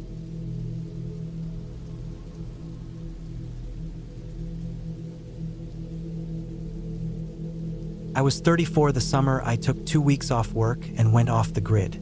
It was 2018. I'd been living in Pittsburgh, working tech support for a cybersecurity company, pulling long shifts, dealing with angry customers and barely sleeping. I wasn't exactly falling apart, but I could see the cracks forming. I found the cabin listing on some obscure travel blog. It wasn't Airbnb or any of the big names. Just a single post titled, "Secluded Getaways. Real isolation for the worn-out mind." It featured a few hidden spots in the Northeast, and the second one caught my eye, an old hunter's cabin up in the Allegheny National Forest, near a place called Elkridge. The listing mentioned no Wi-Fi, no cell service, no electricity, just a generator, a water pump, and silence. That's what sold me. The guy who owned the cabin, a man named Vernon, communicated only through email. He sent me a map, an actual hand-drawn map scanned into a PDF, and told me not to rely on GPS because it would stop working 5 miles before I got close. I liked that. I needed to be unreachable. I needed space from the digital noise. So I paid him half up front through PayPal and set the dates for mid-July. I packed light, a duffel bag of clothes, a few basic tools, some dried food, a propane burner, 2 water jugs, a hatchet, a small survival knife, and my hiking boots. I didn't bother with my laptop, and I left my work phone in a drawer back home.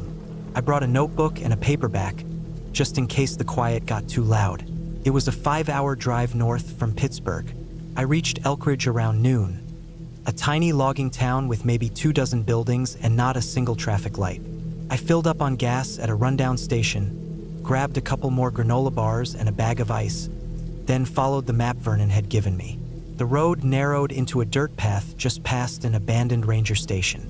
The map told me to keep going until I passed a small wooden sign that read, "Trespassers will be shot." Then take a left and drive a mile into the trees. That's where I found it. The cabin was exactly as described. Small, maybe 20 feet by 25, with a sagging roof and moss-covered steps leading to a creaky front door. The windows were old and cloudy, like they hadn't been cleaned in years. There was a fire ring out front and a rusted folding chair beside it. The generator sat off to the side under a tarp, humming softly when I flipped it on. Inside, the place was basic. 1 room with a cot, a wood stove, a table, 2 chairs, and a small counter with shelves. A narrow door led to what I guessed was a composting toilet. There was no shower, no fridge. The air inside smelled like dust, wood, and the faintest trace of mildew. I dumped my gear, opened a window, and sat outside for a while. The forest stretched out around me like a wall. Thick trees, no sounds but birds and the occasional rustle of something moving in the underbrush.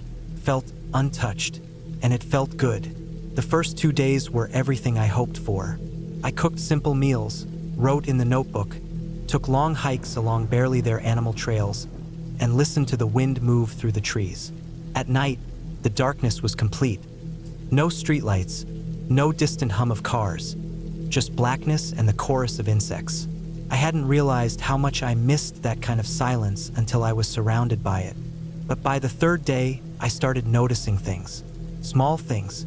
Nothing big enough to ring any alarms, not at first. Just details that felt off. The first was the firewood.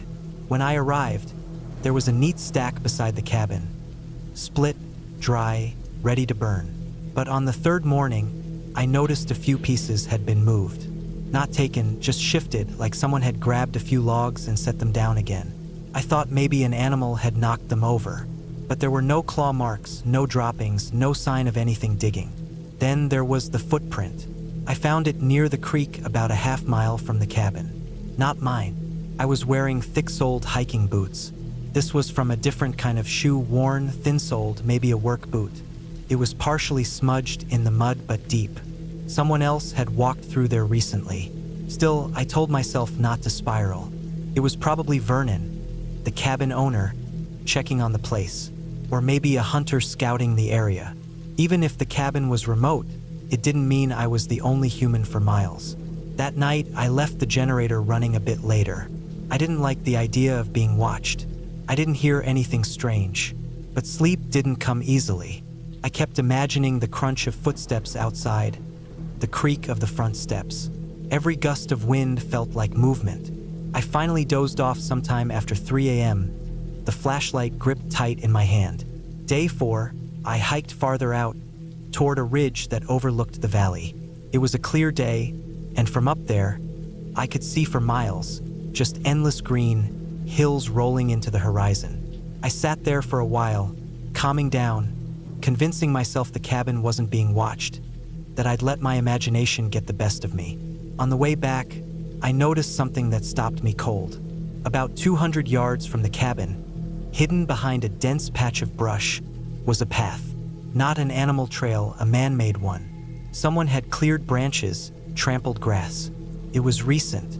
I followed it for maybe 20 yards before it curved toward the west and disappeared into thicker trees. I didn't go farther. I got back to the cabin and double-checked the door locks. There weren't many, just a flimsy bolt and a latch, but I wedged a chair under the handle too. I didn't cook that night. I sat in the dark, generator off, waiting. Nothing happened. No knocks, no sounds. But I didn't sleep. Day 5 was when things changed. I woke up to find the folding chair gone, the one outside by the fire ring. I'd left it leaned back against the cabin wall. Now it was just gone. I circled the area for 20 minutes, thinking maybe it got blown over or an animal dragged it. Nothing. Then I checked the fire pit. It had been disturbed.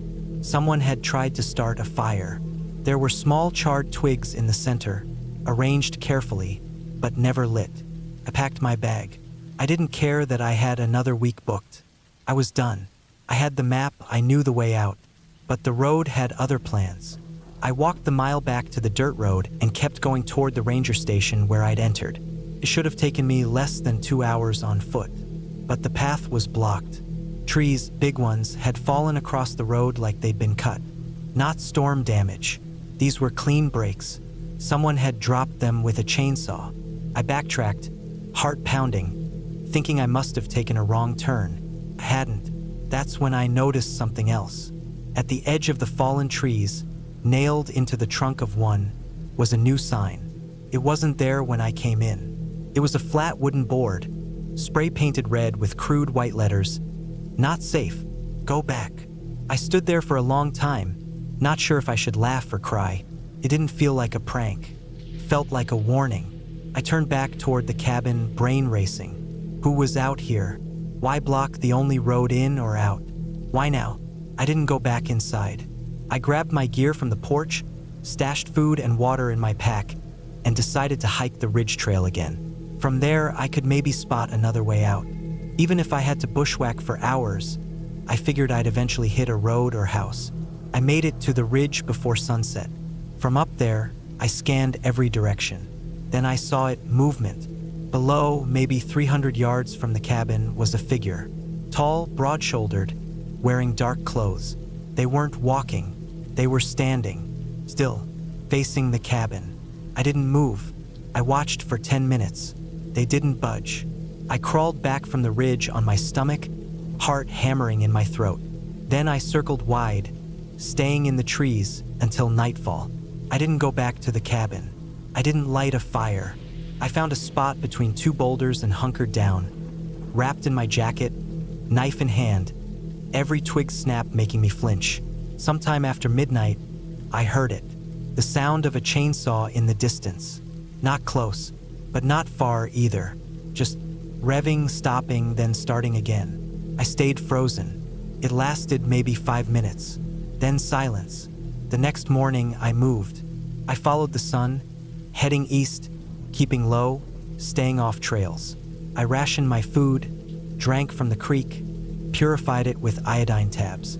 I hiked for hours, legs burning, eyes scanning every direction. I didn't see anyone, but I felt watched, constantly. On the second day of hiking, I finally saw a sign of civilization. A barbed wire fence, rusted and sagging, marking the boundary of what looked like a long abandoned farm. Beyond that was a dirt path, and a mile later I saw the outline of a building, another ranger station, this one intact. I stumbled into the lot, banged on the door until someone opened it. An older guy in uniform stared at me like I was a ghost. I told him I'd been hiking, got lost, needed help. I didn't mention the cabin. Not yet.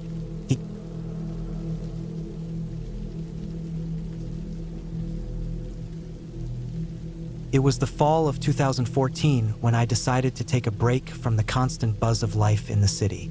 I was 32 at the time, single, and working long hours in IT. My days had become a blur of screens, deadlines, and emails that never stopped coming. I felt burnt out and restless. So when a friend mentioned a cheap rental cabin in the woods upstate, tucked near the edge of Pine Hollow Preserve, I took it as a sign.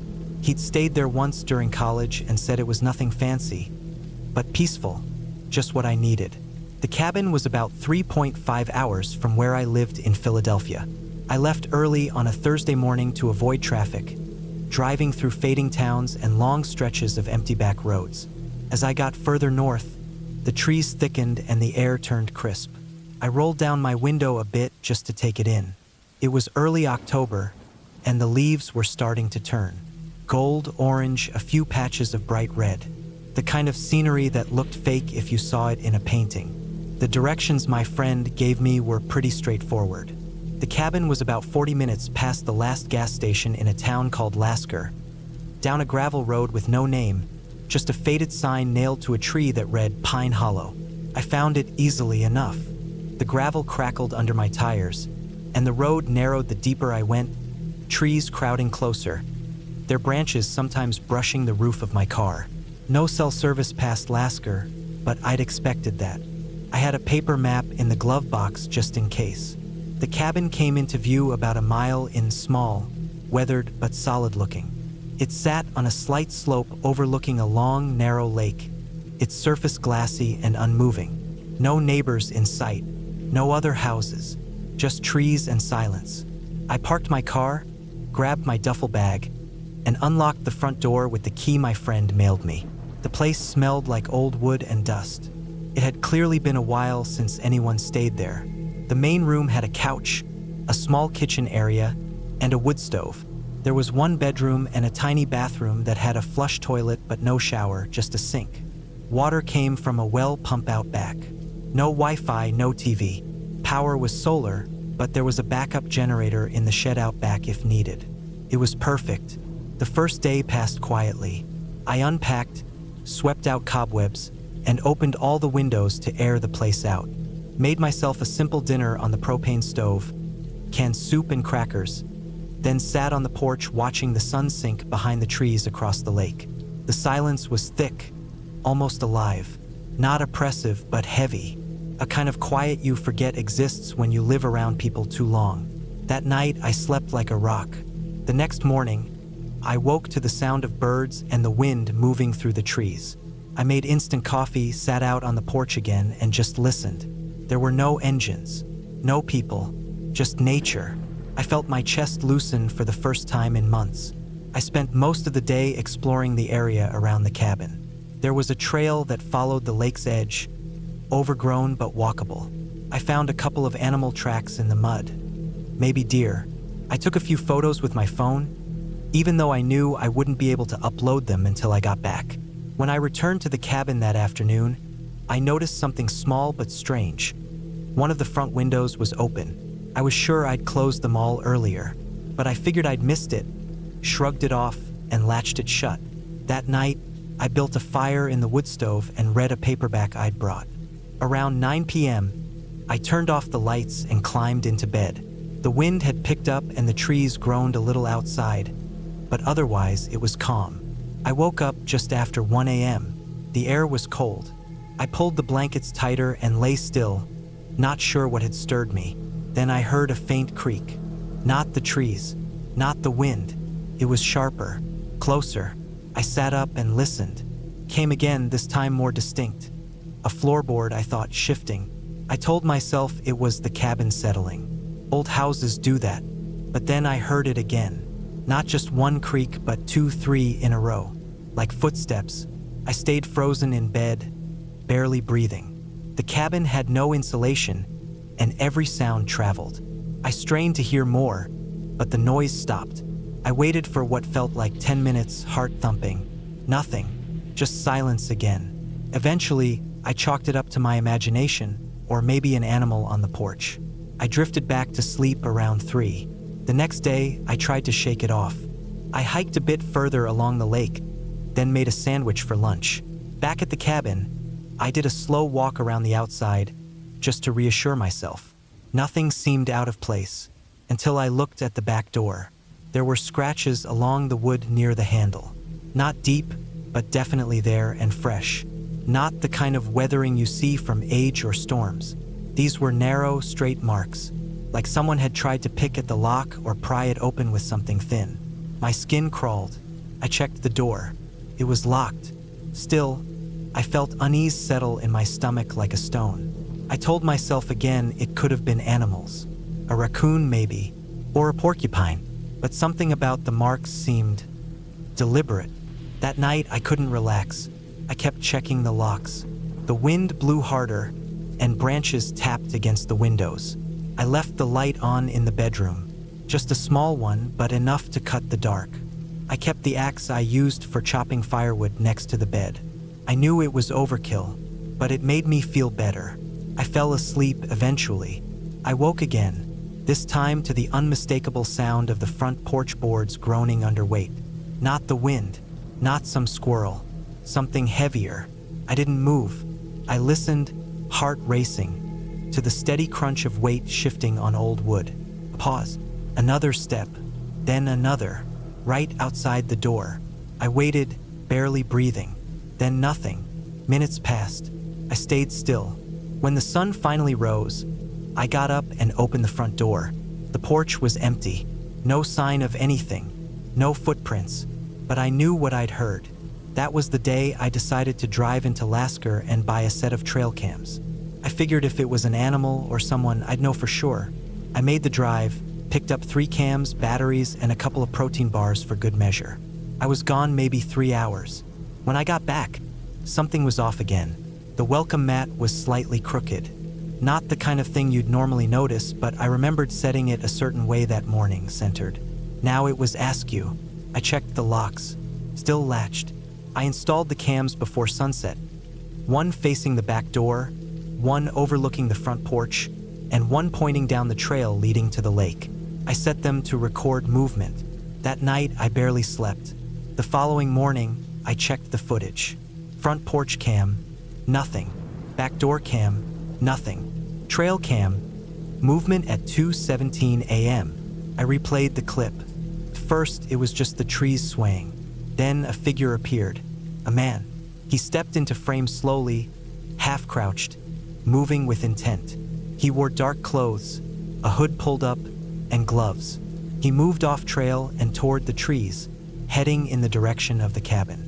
But the clip ended before he came close enough to be seen clearly. I watched it a dozen times. I didn't call the police. I should have. But what would I say? That a guy walked near my cabin in the woods? I didn't even have a plate number. And there was no service anyway. I could have driven back into town, but something made me stay. Pride, maybe, or stubbornness.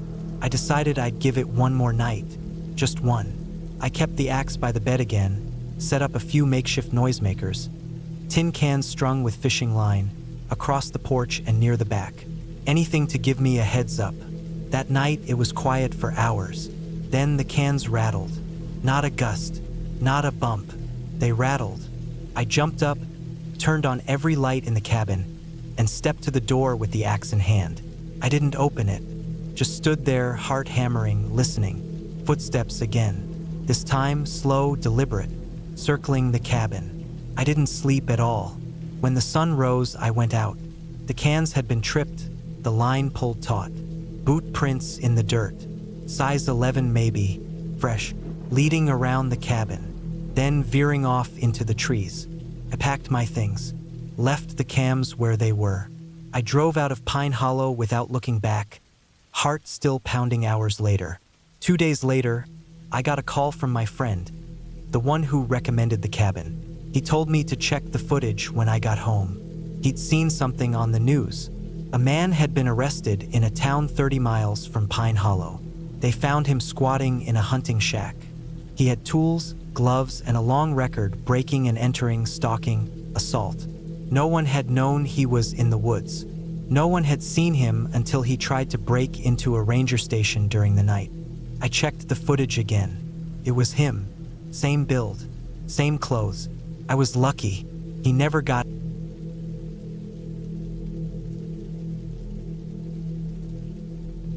It was early September of 2017 when I decided I needed a break from the city.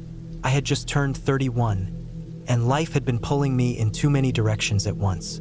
I worked in insurance, mostly behind a desk, trapped under fluorescent lights, and answering calls from angry people who didn't read their policies. I had no family in the city, few friends, and the kind of persistent fatigue that builds up slowly over the years without you even realizing it. One morning, I stared at my face in the mirror, pale from the artificial light and lack of sun, and said to myself, I need out. So I booked a week off work, packed up my car with some basic gear, and drove north. I didn't have a solid plan, just a general direction. I ended up in northern Oregon, near the border with Washington. I'd found a place on an old backpacking forum, not an official campground, more of a local spot known among hikers and loners. It was called Seven Pines Ridge. The guy who posted about it said it was quiet, isolated, and beautiful. A ridge that ran along a forgotten section of forest just off an old logging road, with a small stream running through it. It sounded perfect. No people, no signal, and no noise. Took me nearly 5 hours to get there.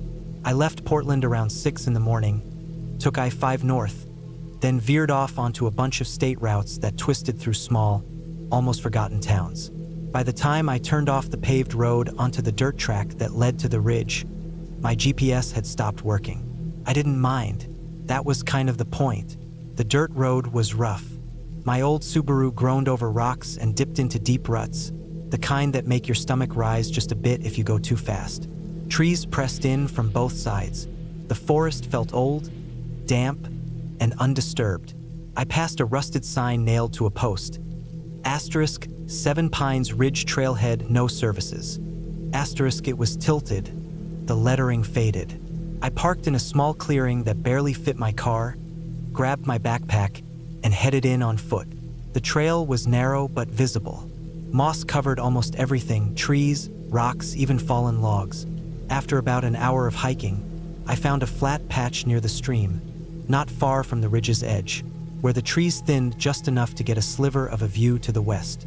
You could see rolling tree-covered hills that stretched out for miles. It was perfect. I set up my tent, built a small fire ring from nearby stones, and sat on a fallen log, just listening. No cars, no people, just wind in the branches and water trickling through roots and rocks. The first night was uneventful. I cooked some beans on my little camp stove, drank water from my filter bottle, and wrote in a small notebook.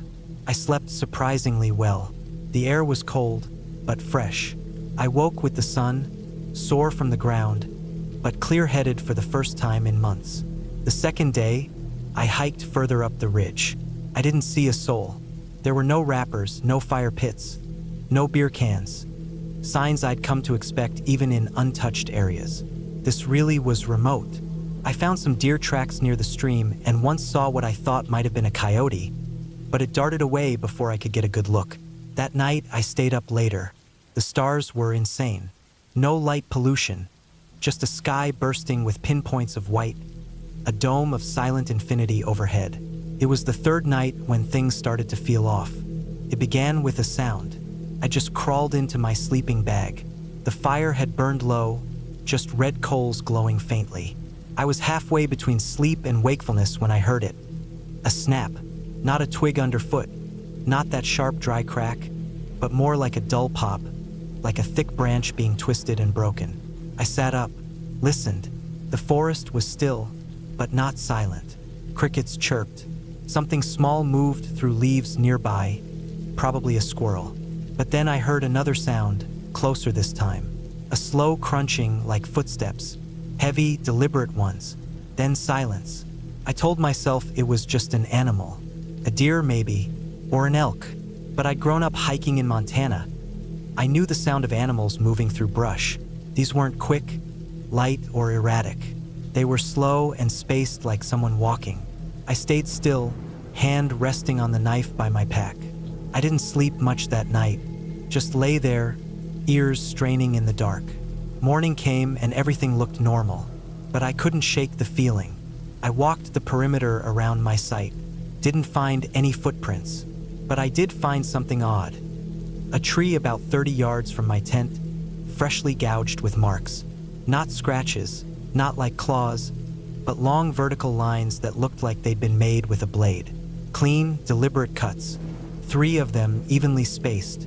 I told myself it could have been old damage. I told myself I hadn't noticed it earlier. I went about my day as usual. Hiked some, collected wood, filtered more water. But I kept glancing at that tree. That night it rained. Not heavy, just a cold drizzle that crept into your clothes and stuck. I stayed in my tent, wrapped in my bag, reading a paperback. Around 1 a.m., I heard the footsteps again, closer this time. This time, there was no wind to blame, no dry branches to snap in the breeze. The sound came from just beyond my tent, from the direction of the stream. It moved slowly, deliberately, circling wide. I lay frozen. My knife was under my pillow. I slid my hand toward it, heart hammering. Then I heard a low thud, like something being dropped, followed by silence. I didn't sleep.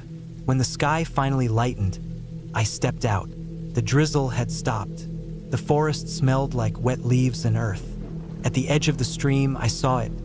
A pile of rocks, stacked deliberately, 5 of them, each one placed with precision like a little monument that hadn't been there the day before. I was sure of it. Now I started to feel genuinely unsettled. Someone was nearby. I packed my things. Fast.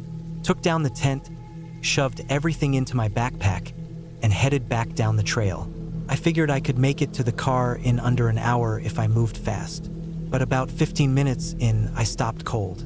There were boot prints in the mud. Deep ones, fresh, leading toward my campsite. They weren't mine. I wear trail runners. These were heavier, like work boots, treaded, large, size 11, maybe 12. They weren't there when I came in. I felt like I was being watched. I started walking faster. Every sound behind me made my skin crawl. At one point, I even broke into a jog, heart pounding. When I finally reached the clearing, my car was there, untouched. No signs of anyone else. But I didn't feel safe until I was back on the paved road. Reception bars lighting up on my phone. I drove to the nearest town, a place called Oak Hollow. Tiny. A single gas station, a diner, and a post office. I sat in the diner for an hour, just nursing coffee and staring at the table. My thoughts were racing. Was it a hunter? A drifter? Someone living off-grid? Why come so close to my tent? Why leave the rock pile? Eventually, I booked a room at a motel and stayed the night. I couldn't go back to the ridge, and I didn't want to go home yet either. I needed to clear my head. But the story doesn't end there. A week later, back in Portland, I kept thinking about it. I told myself I'd imagine things. Maybe I'd been on edge, sleep deprived, but I couldn't stop wondering. So I did something I probably shouldn't have. I went online and searched for Seven Pines Ridge. Not the hiking forum, I went deeper. Old news stories, obscure blogs, local reports. That's when I found it. An article from 2004, archived in a local newspaper. A missing hiker, a man named Greg Walters, 29. He'd gone missing near Seven Pines Ridge. His car was found at the same clearing I'd parked at. Search and rescue found his tent, undisturbed. His gear was still there, but he was gone, never found. There was another case, 2011. A woman, same spot. Her tent was slashed open. Her pack was found a mile away. She was later found wandering the forest, barefoot, incoherent. She'd refused to speak to authorities. Eventually ended up in a psychiatric facility. I felt sick. This wasn't just in my head. I never went back. I sold the camping gear, changed my car, moved to a different apartment. I don't even go to public parks anymore. I still think about that third night. The sound of the steps, the rock pile, the knife marks in the tree. Someone was there watching me, not trying to kill me, just watching, waiting. And that's what haunts me the most. It wasn't what happened. It's what could have happened if I had stayed one more night.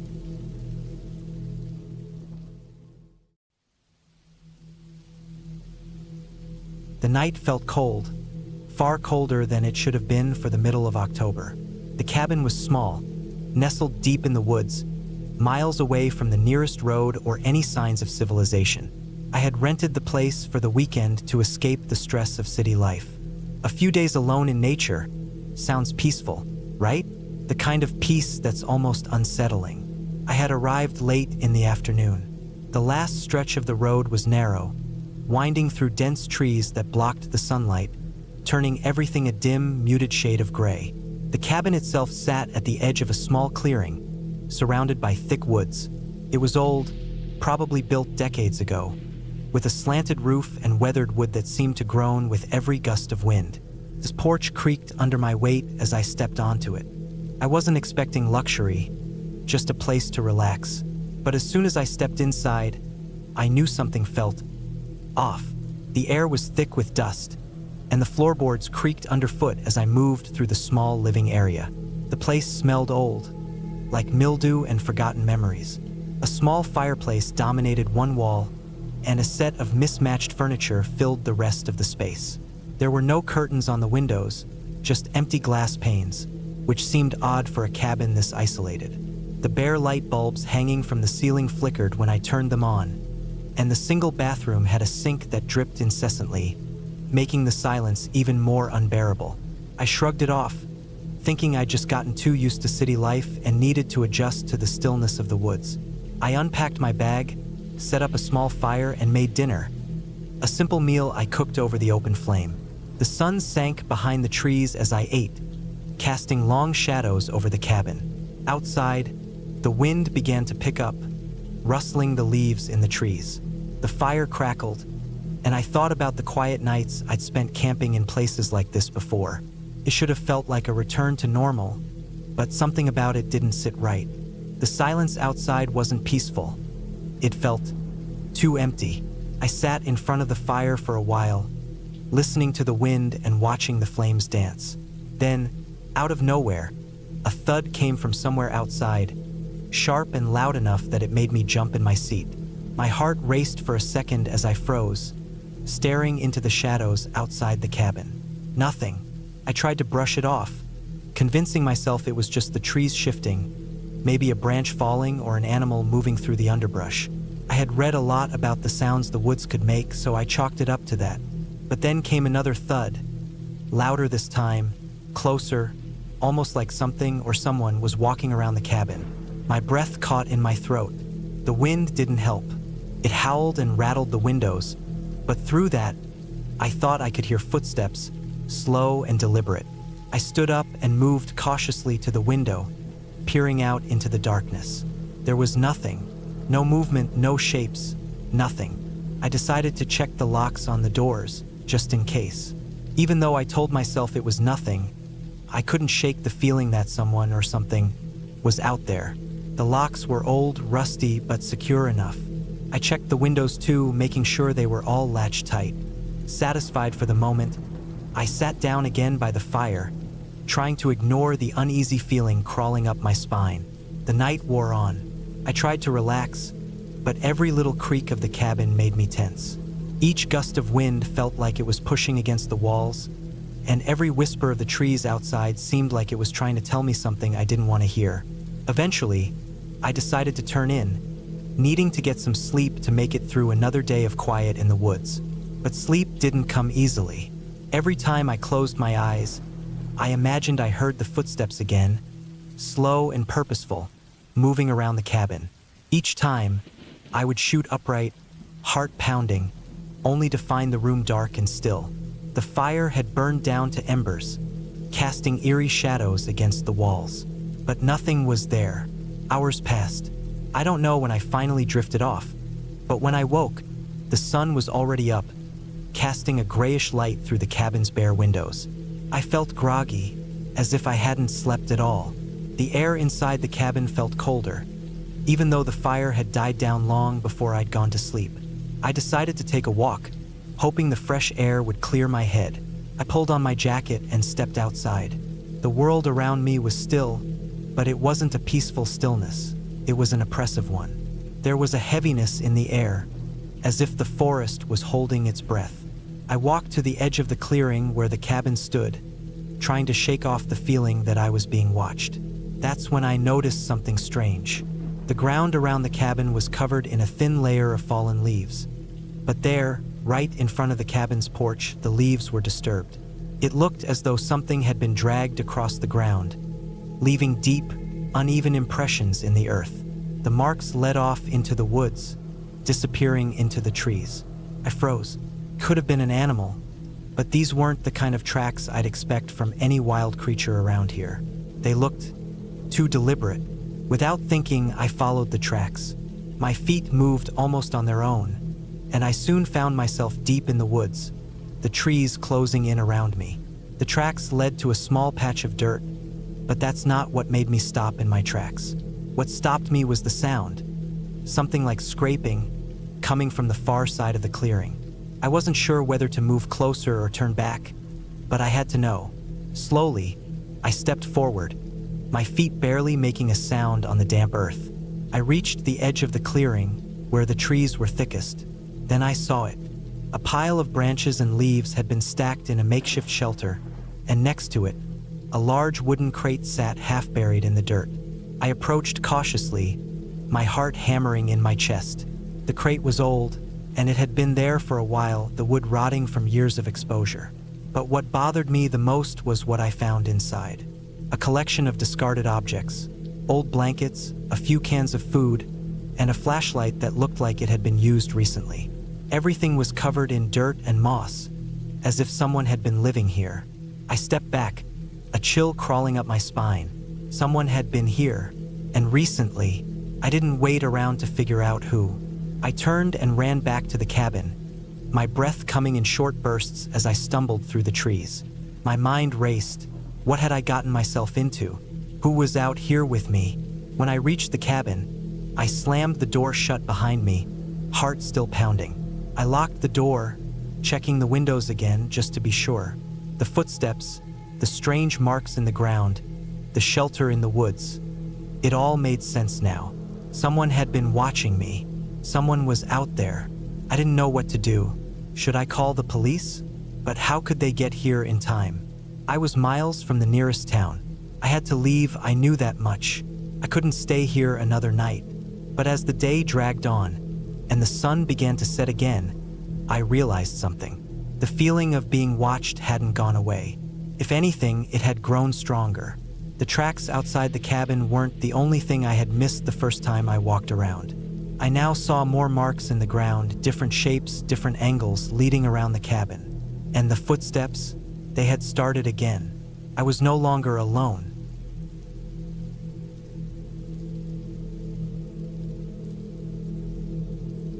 It was supposed to be a weekend getaway. Nothing more. Just a few days away from the grind of the city, a break from work, a chance to recharge. I had rented a cabin in the woods for myself and my best friend, Charlie. We'd always talked about getting away for a weekend, just to experience nature, some peace and quiet, and maybe a little fishing. I was 28 at the time, just at that stage where I had started to get tired of the city's noise. Charlie, a few years older, had been the one to encourage the trip. He'd grown up in the country and loved the idea of getting away from it all. We found this cabin on one of those websites where people rent out vacation homes. The listing had a few pictures. A simple log cabin, some trees around it, a calm river nearby. The owner's description mentioned how peaceful it was and how you could really unwind from the stresses of everyday life.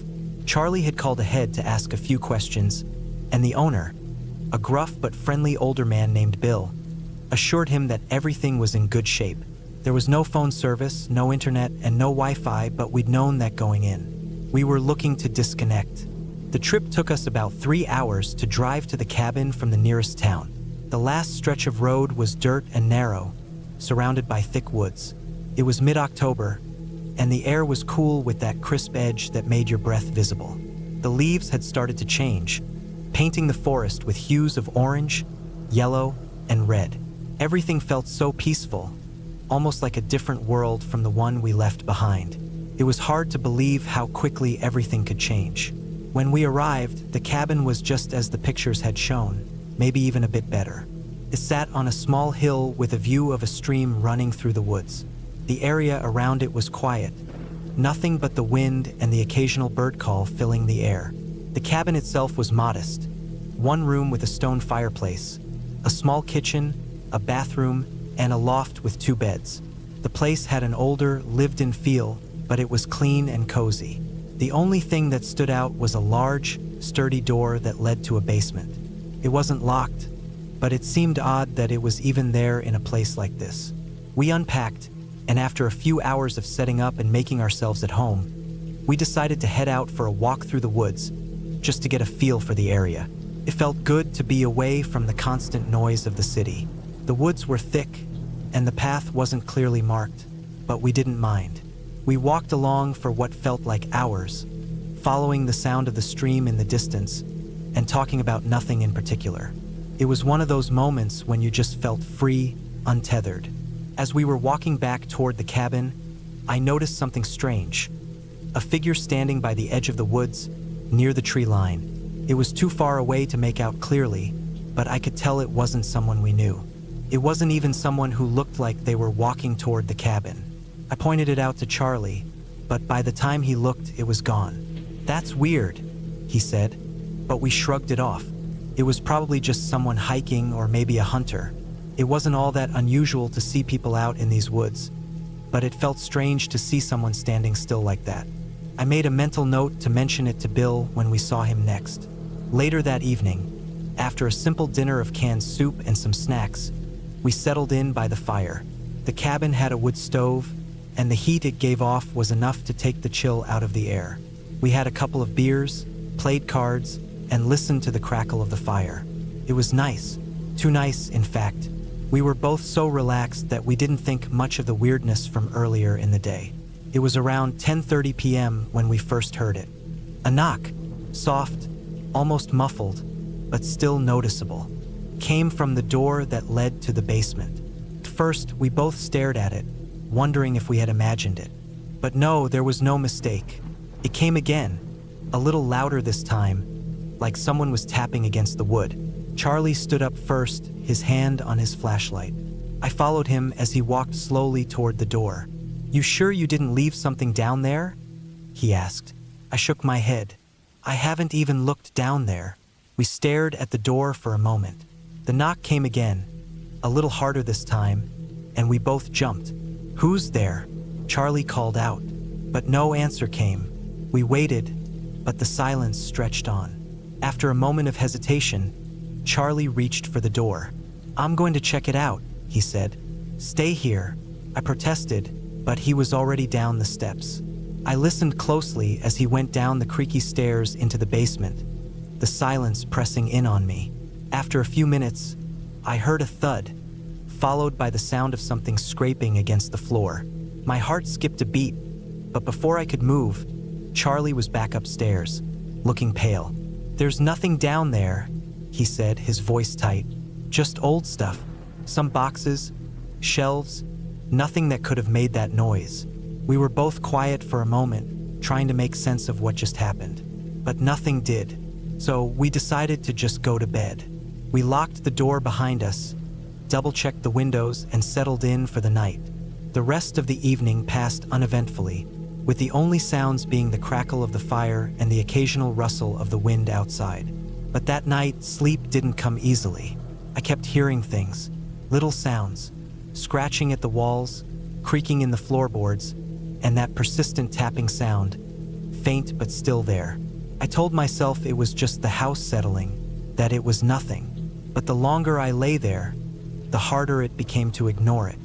At some point, I must have drifted off because I woke up to a cold chill in the room. The fire had gone out, leaving only the pale glow of the moonlight to illuminate the space. I sat up and shivered, my mind racing with thoughts of what had happened earlier. Was it just the wind? A branch hitting the cabin? I didn't know. But then I heard it again, a loud, sharp bang. This time it came from above, from the loft. I stood up in an instant, my heart pounding in my chest. Charlie was already sitting up, wide-eyed. We both stared at the loft, waiting for another sound. Nothing came. It was quiet again, too quiet. I could feel my pulse in my ears, the hairs on my neck standing up. We decided to leave. Right then, we couldn't take it anymore. I grabbed my backpack, throwing it over my shoulder, and we rushed out of the cabin, both of us not looking back. The woods were dark, but the moonlight filtered through the trees just enough to light the way. We didn't know what was happening or why, but we knew we had to leave.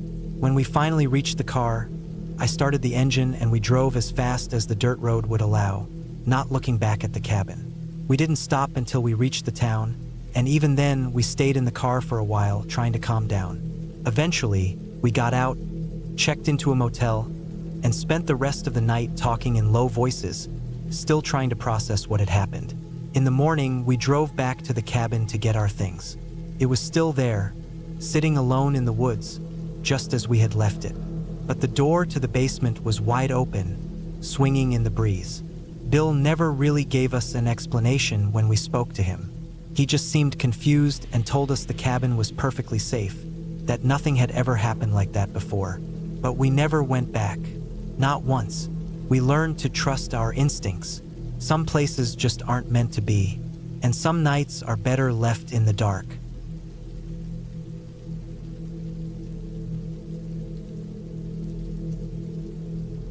It was the fall of 2023, and I was looking for a break. Proper one. No work, no phone calls, no distractions. Just me, a cabin in the woods, and the kind of silence that could make you lose track of time. I had always loved the idea of getting away, so when a friend of a friend offered me their secluded cabin up in the mountains of northern Colorado, I jumped at the chance. The cabin was about 2 hours from the nearest town, tucked away on a small, winding road that was barely a road at all. Just a dirt path that slithered through a thick forest of evergreens. I didn't have high expectations. I wasn't looking for anything fancy, just peace and quiet. It seemed like the perfect spot.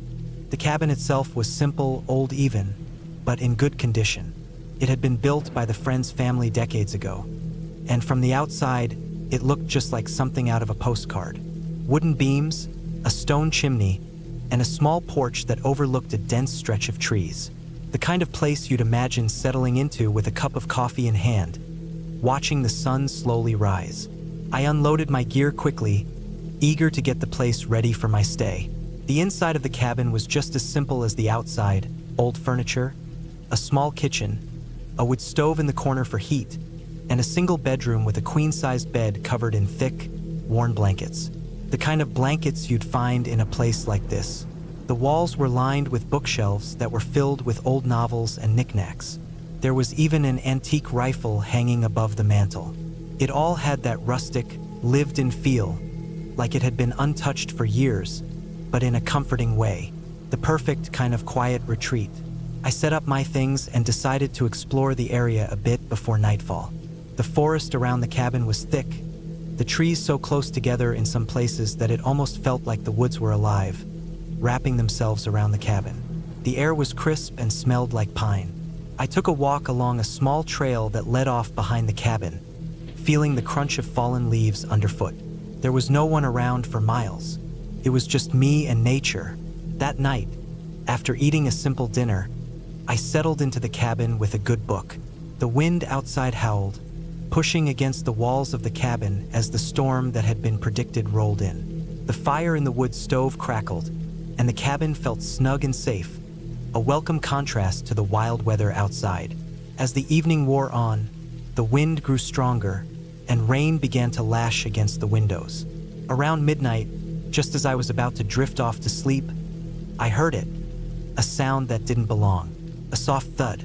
It was faint at first, like something heavy had dropped to the ground outside, but the sound repeated, slightly louder each time. At first, I tried to ignore it, chalking it up to the wind or the shifting of the trees. But it was rhythmic, too consistent to be random. I lay still for a moment, listening. The wind had died down, but the thudding continued, this time closer. It was coming from the back of the cabin, near the trail I had walked earlier. It was odd, but not alarming, at least not yet. I decided to check it out. I grabbed my flashlight, which seemed absurd in that moment, as if a tiny beam of light would make any difference in the vast, dark forest surrounding the cabin. The storm outside had picked up again, so the air was thick with the sound of rain. I stepped outside and shone the beam of light around, trying to pinpoint the source of the noise. Nothing. The forest around me seemed unnaturally still, and the darkness felt heavier than usual. I moved toward the back of the cabin, where the thudding had been coming from.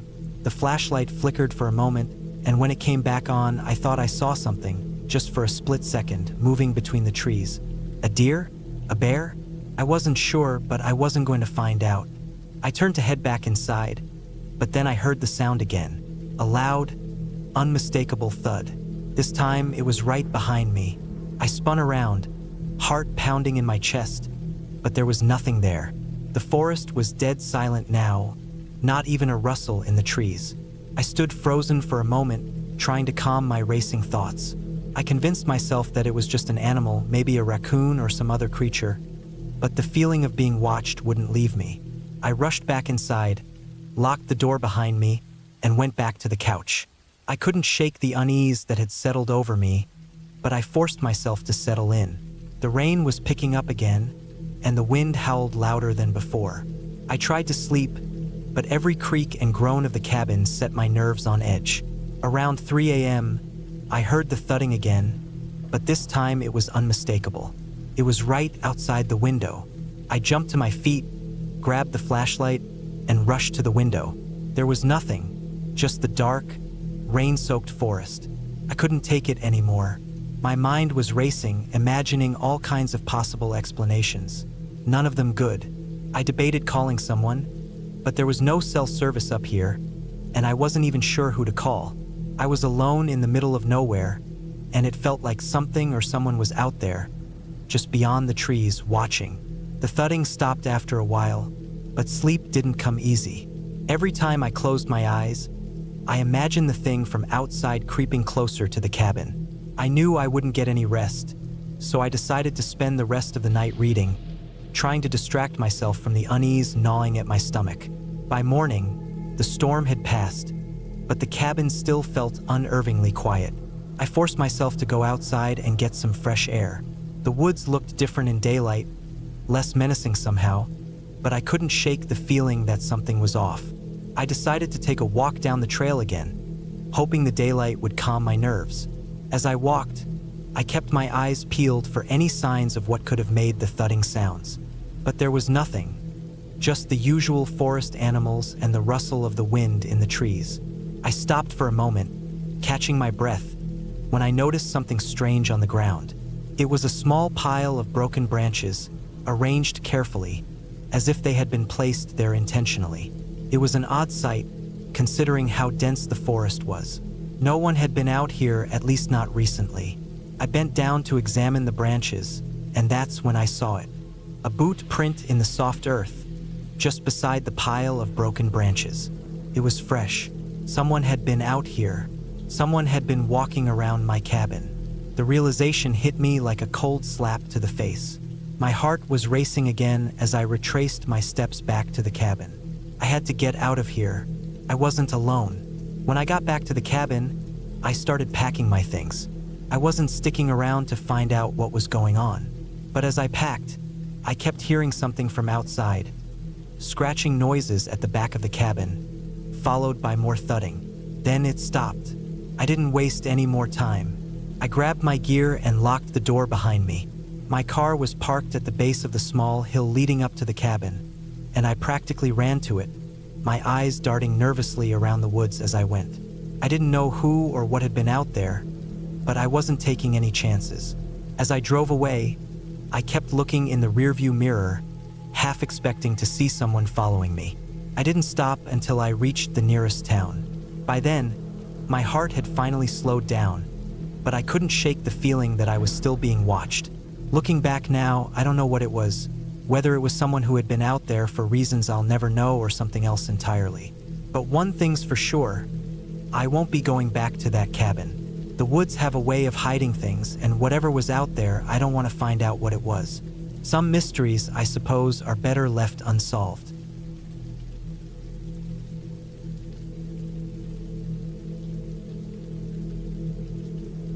The woods were quiet that evening, the kind of quiet you only find deep in nature, far from the buzz of city lights and the constant hum of technology. I hadn't planned to stay at the cabin for long, just a quick weekend getaway to clear my head, but there was something about that place, something unsettling in the way the trees seemed to loom over the small structure. The cabin wasn't much, just a rustic one-room building with an old stone chimney and a weathered porch, but for some reason, I felt an odd sense of isolation the moment I stepped inside. I'd arrived late in the afternoon, driving up a winding dirt road through the mountains, the kind that's barely wide enough for one vehicle. The kind of place where you get the feeling that not many people pass through. The road was lined with thick pines, their tall trunks almost closing in on me, casting long, eerie shadows over the ground. By the time I parked the car and unloaded my things, it was already dusk, and I quickly realized that I hadn't planned ahead for how to get firewood. The thought of walking into the woods to gather some on my own was daunting. Everything seemed so still, so unnaturally still. I decided it wasn't worth it, that I could make do without a fire for the night. The cabin had a small wood stove in the corner, and I figured I'd be fine with just the heat from that. I'd also packed some snacks and a few cans of soup, so I wasn't too worried about food. Inside, the place smelled like old wood and dust. The floorboards creaked as I moved around, and I could hear the wind rustling through the trees outside. I set my bag down on the small bed in the corner, which was covered in an old quilt that looked like it had been there for decades. The furniture was minimal: an old rocking chair by the stove, a rickety wooden table with mismatched chairs, and a few shelves lined with books, most of which were faded and unreadable. I opened one of the windows to let in some fresh air, hoping the chill of the evening would help clear the musty smell. As I stood there, staring out at the darkening woods, I had the odd feeling that something was off. It wasn't anything I could put my finger on. No loud noises, no strange movements, but it was as if the woods themselves were watching me. I shook off the feeling and went about making my dinner, opening a can of soup and heating it on the stove. The rhythmic sound of the can opener and the low simmer of the soup filled the quiet room. I tried to distract myself with a book I'd brought along, but my mind kept drifting back to the woods outside. Every now and then, I'd hear a branch snap or the rustle of leaves, and I'd glance up, half expecting someone to be standing at the window, staring in. But of course, there was no one, just the trees.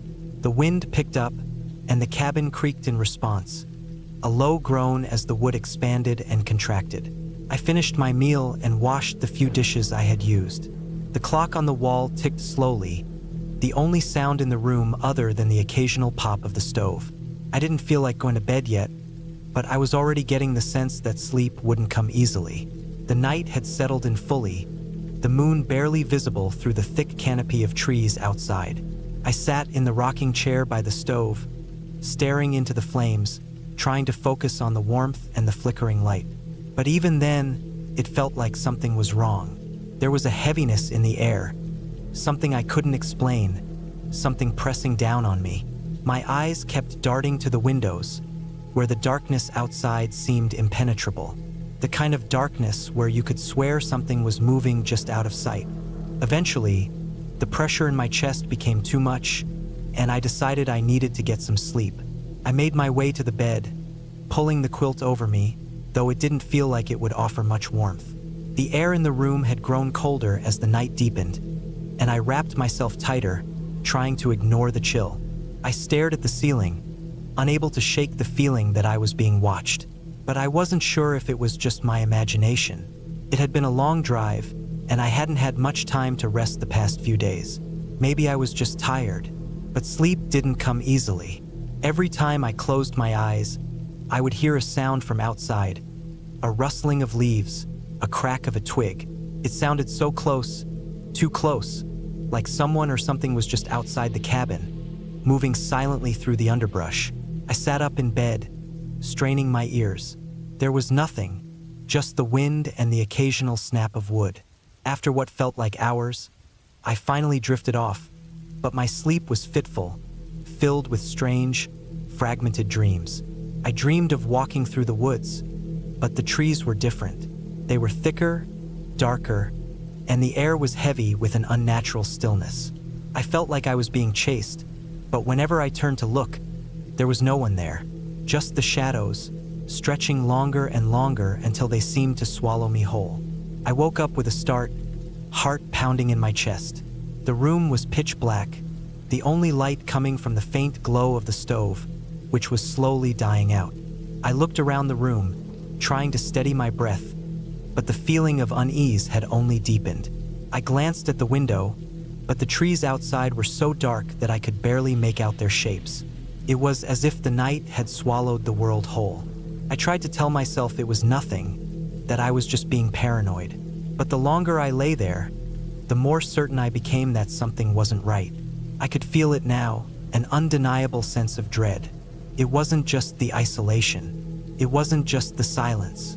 There was something else, something that I couldn't put into words. I lay still, listening, and then I heard it again, the sound of something moving just outside the cabin. Slow, deliberate steps.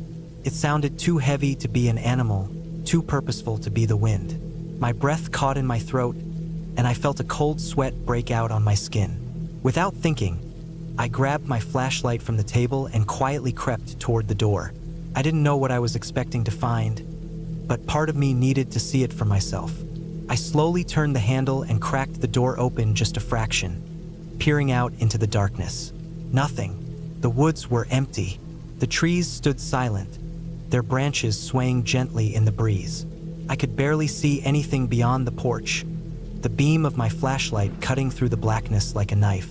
I closed the door, my heart still racing. I couldn't shake the feeling that I wasn't alone, that something was out there, watching me. I didn't know how much longer I could stand it. The silence, the creeping sense of being surrounded by something unseen, it was driving me to the edge. It wasn't until the next morning, when the sun began to rise, that I realized just how much I had been affected. I stepped outside, the cold air biting at my skin, and looked around the cabin. There were no signs of anyone being there. No footprints, no broken branches, just the usual wilderness around me. But as I stood there, looking at the forest, I saw something that made my blood run cold. Across the clearing, near the edge of the trees, there was a large, jagged rock. And on that rock, there were marks, deep scratches, as though something had scraped its claws against it. The marks were fresh, too fresh. I didn't stay long after that. I packed up my things, locked the cabin door, and drove back down the winding road. The entire time, I couldn't shake the feeling that I was being followed. But when I reached the main road, I looked back, and the cabin was just a tiny speck in the distance, disappearing behind the trees. I never went back to that cabin, and I never will.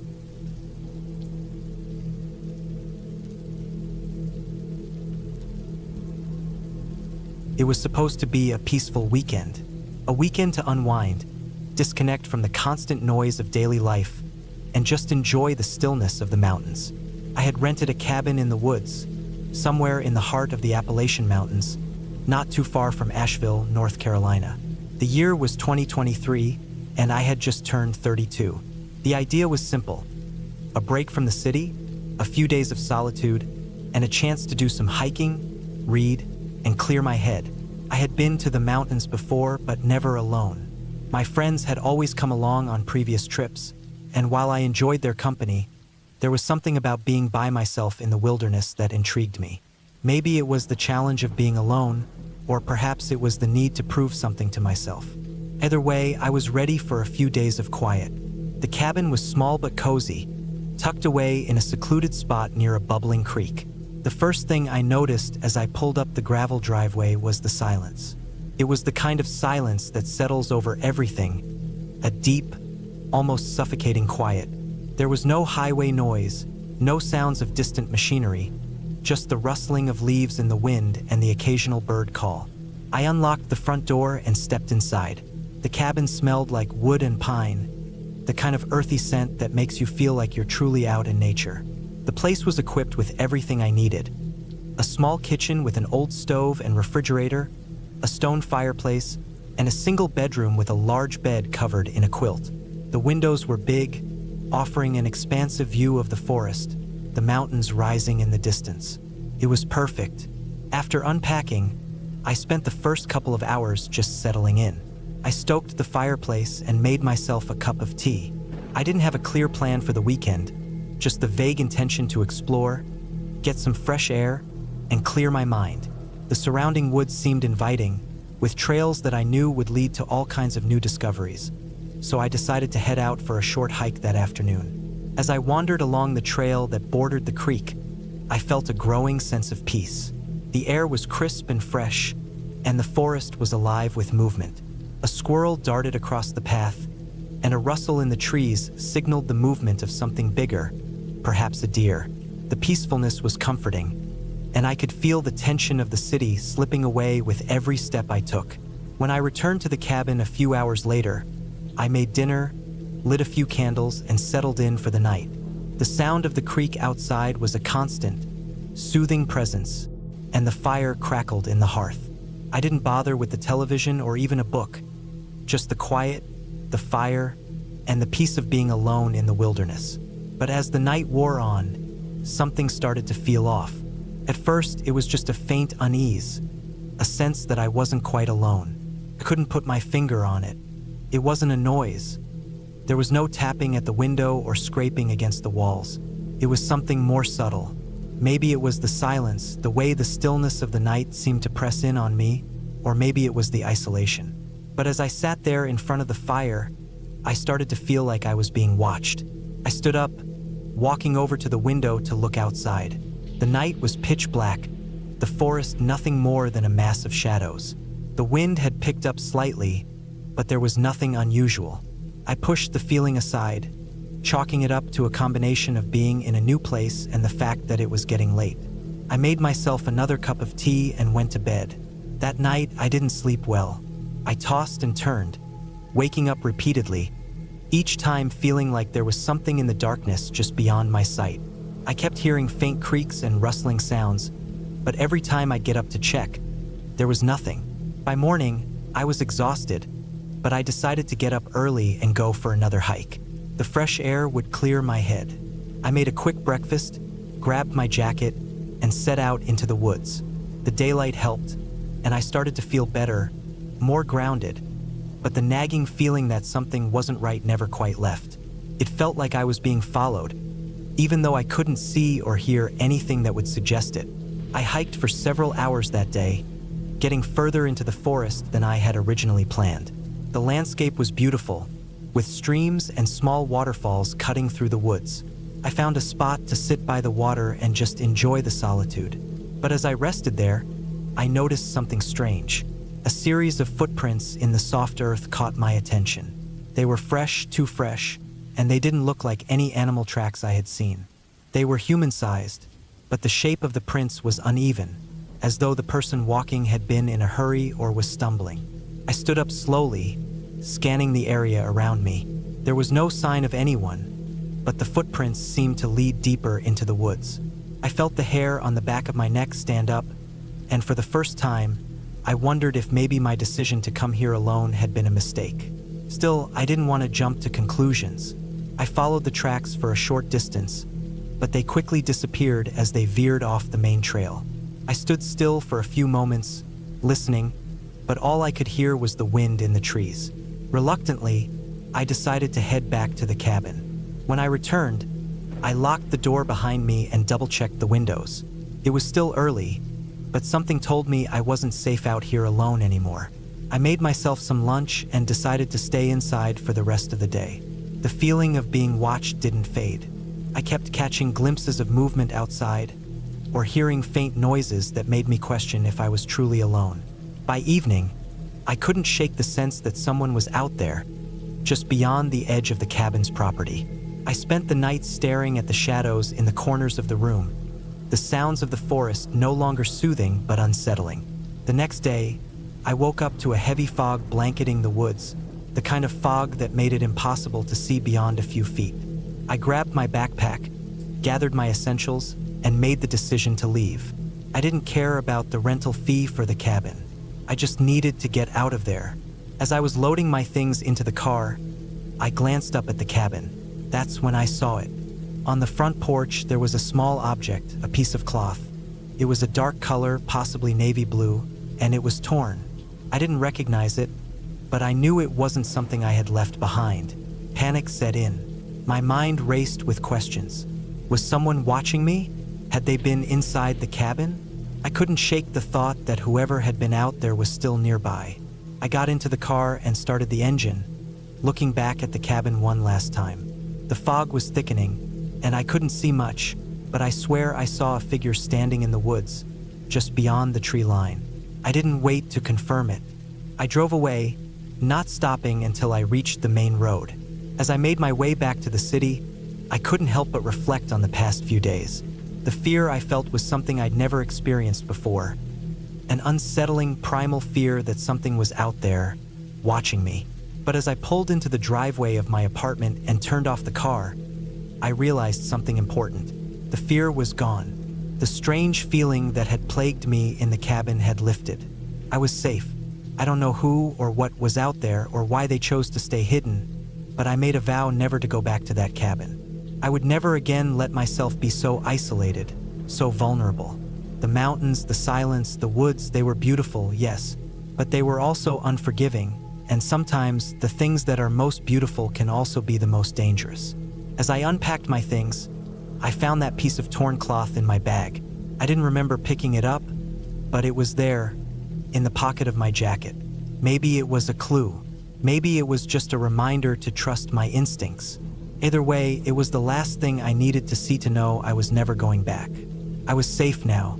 The weekend was over, and I could finally breathe again.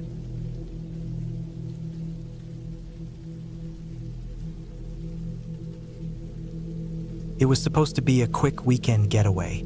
I needed a break from the constant noise of city life, the constant buzz of my phone, the clamor of the traffic outside my window, the people. It was all starting to wear on me. So when I found a small, remote cabin listed for rent in the Adirondacks, I jumped on it. No one around for miles. Just me, the trees, and a lake to unwind beside. Simple, peaceful, or so I thought. The drive up was longer than I anticipated, but the scenery was beautiful. Thick forests, rolling hills, and the occasional stretch of clear blue sky. I had packed my things in the back of my old Subaru, a tent, some fishing gear, a couple of books, and, of course, the essentials. The closer I got to the cabin, the quieter the world seemed. No radio stations out here, and even my phone had no signal. It wasn't until I passed the last small town and turned onto the dirt road leading to the cabin that I realized just how isolated I was. The cabin itself was small, a rustic wooden structure nestled between towering pine trees. The owners had left a note for me on the front door, a simple welcome and instructions for the key. It was exactly what I needed. No fuss, no distractions, just nature. Inside, the cabin was cozy.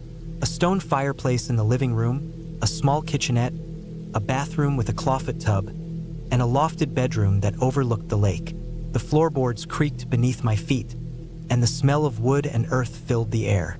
I unpacked my things and made myself at home, taking my time to get comfortable. The weather was perfect, chilly enough to need a sweater, but with clear skies. I could already feel the weight of the city lifting off my shoulders. I spent the first evening by the lake. The water was still, reflecting the orange and pink hues of the setting sun. The air smelled fresh, and for a moment, everything felt right. I had no agenda, no one to answer to, just the soft rustling of leaves and the occasional splash of a fish jumping in the distance. It was everything I had hoped for. The next morning, I decided to head out for a hike. I'd seen a trail map in the cabin, one that led deeper into the woods, around a bend, and up to a small peak that promised stunning views of the surrounding area. I packed a lunch, strapped on my boots, and made my way toward the trailhead. The trail was easy at first, a well-worn path through dense underbrush. The air smelled like pine needles and damp earth. I could hear the distant call of birds and the rustle of animals moving through the brush. It was exactly what I wanted, peace and quiet, broken only by the sounds of nature. But as I walked deeper into the woods, things began to feel different. It wasn't anything I could put my finger on exactly, but something about the way the trees were spaced, the way the shadows stretched across the ground, it felt unnatural. The trail started to narrow, and I had to pay more attention to where I stepped. The further I went, the quieter it became. The birds seemed to stop singing, and even the wind fell silent. The only sound was the crunch of leaves underfoot. I paused for a moment, trying to shake the strange feeling creeping up my spine. I wasn't sure why, but I felt like I was being watched. The thought seemed absurd. There was no one out here, I knew that. Still, I couldn't shake the feeling. The woods were eerily still, and the usual sounds of the forest seemed muted, as if they were being swallowed up by the trees. I pushed the thought aside and continued walking. The trail dipped down into a small valley, and then began to climb again. I was halfway up a steep incline when I noticed something strange. Footprints. Fresh ones. The soil was soft, and the impressions were clear. They were large, heavy prints, likely from boots. The strange thing was they were heading in the opposite direction, toward the trail I had just come from. I stared at the footprints for a while, trying to make sense of them. It wasn't that they were odd in shape, but they seemed out of place. I hadn't seen anyone on the trail before, and there was no way anyone could have passed me without me hearing them. I wasn't exactly alone on this trail. I had seen a few other hikers earlier in the morning, but they had all been much farther ahead of me. I took a deep breath and decided to keep moving. There was no reason to panic, I told myself. It was probably just another hiker who had turned around. Still, the feeling of being watched didn't go away. The silence pressed down on me like a heavy weight. By the time I reached the peak, the sun had begun to dip lower in the sky. The view was magnificent, but something about the air felt thick, heavy. I was on edge now, my mind racing. I felt like I needed to leave. I didn't belong here anymore. That's when I heard it. A sound from behind me. Footsteps. Light but deliberate. I turned around, half expecting to see someone coming up the trail, but there was no one. Just the woods. Empty. I couldn't shake the sense of unease that had taken over my body. Every part of me was telling me to leave, but I stood there frozen, staring into the trees, trying to make sense of what I was hearing. The footsteps stopped, and so did the rest of the sounds. There was no wind, no rustling of leaves, just silence. I started to back away slowly, my heart pounding in my chest. My eyes scanned the trees, looking for any sign of movement, but everything was still. After what felt like hours, I turned and ran back down the trail, not daring to look back. When I reached the cabin, I locked the door and drew the curtains. I had never been one to let fear control me, but something about today had shaken me. The silence of the woods, the strange footprints, the sense of being followed. It was all too much. I tried to convince myself it was nothing, just my imagination running wild, but I couldn't shake the feeling that I wasn't alone. That night, I didn't sleep. Every creak of the cabin, every rustle outside sent me into a fit of anxiety. I stayed up, staring out the window, convinced someone was out there, watching me. I thought I saw a figure moving in the trees once, but when I looked again, there was nothing. Just the dark, empty woods. The next morning, I was exhausted but determined to leave. I packed my things quickly, not bothering to clean up or tidy the cabin. I couldn't get out of there fast enough. As I started my car and pulled away from the cabin, I couldn't help but look back. The place seemed so serene from a distance. The cabin nestled peacefully among the trees. But I knew better. There was something off about that place. Something I couldn't explain. Something I didn't want to understand. I didn't come back to the Adirondacks after that. I never even wanted to look at a cabin again. Whatever had happened in those woods, whatever had followed me, whatever had made the silence feel so suffocating, I didn't want to know. I never found out who had been on that trail or why I felt so watched. Maybe it was nothing. Maybe it was my mind playing tricks on me. But I've never been able to shake the feeling that I wasn't the only one who had been walking through those woods. And I never will.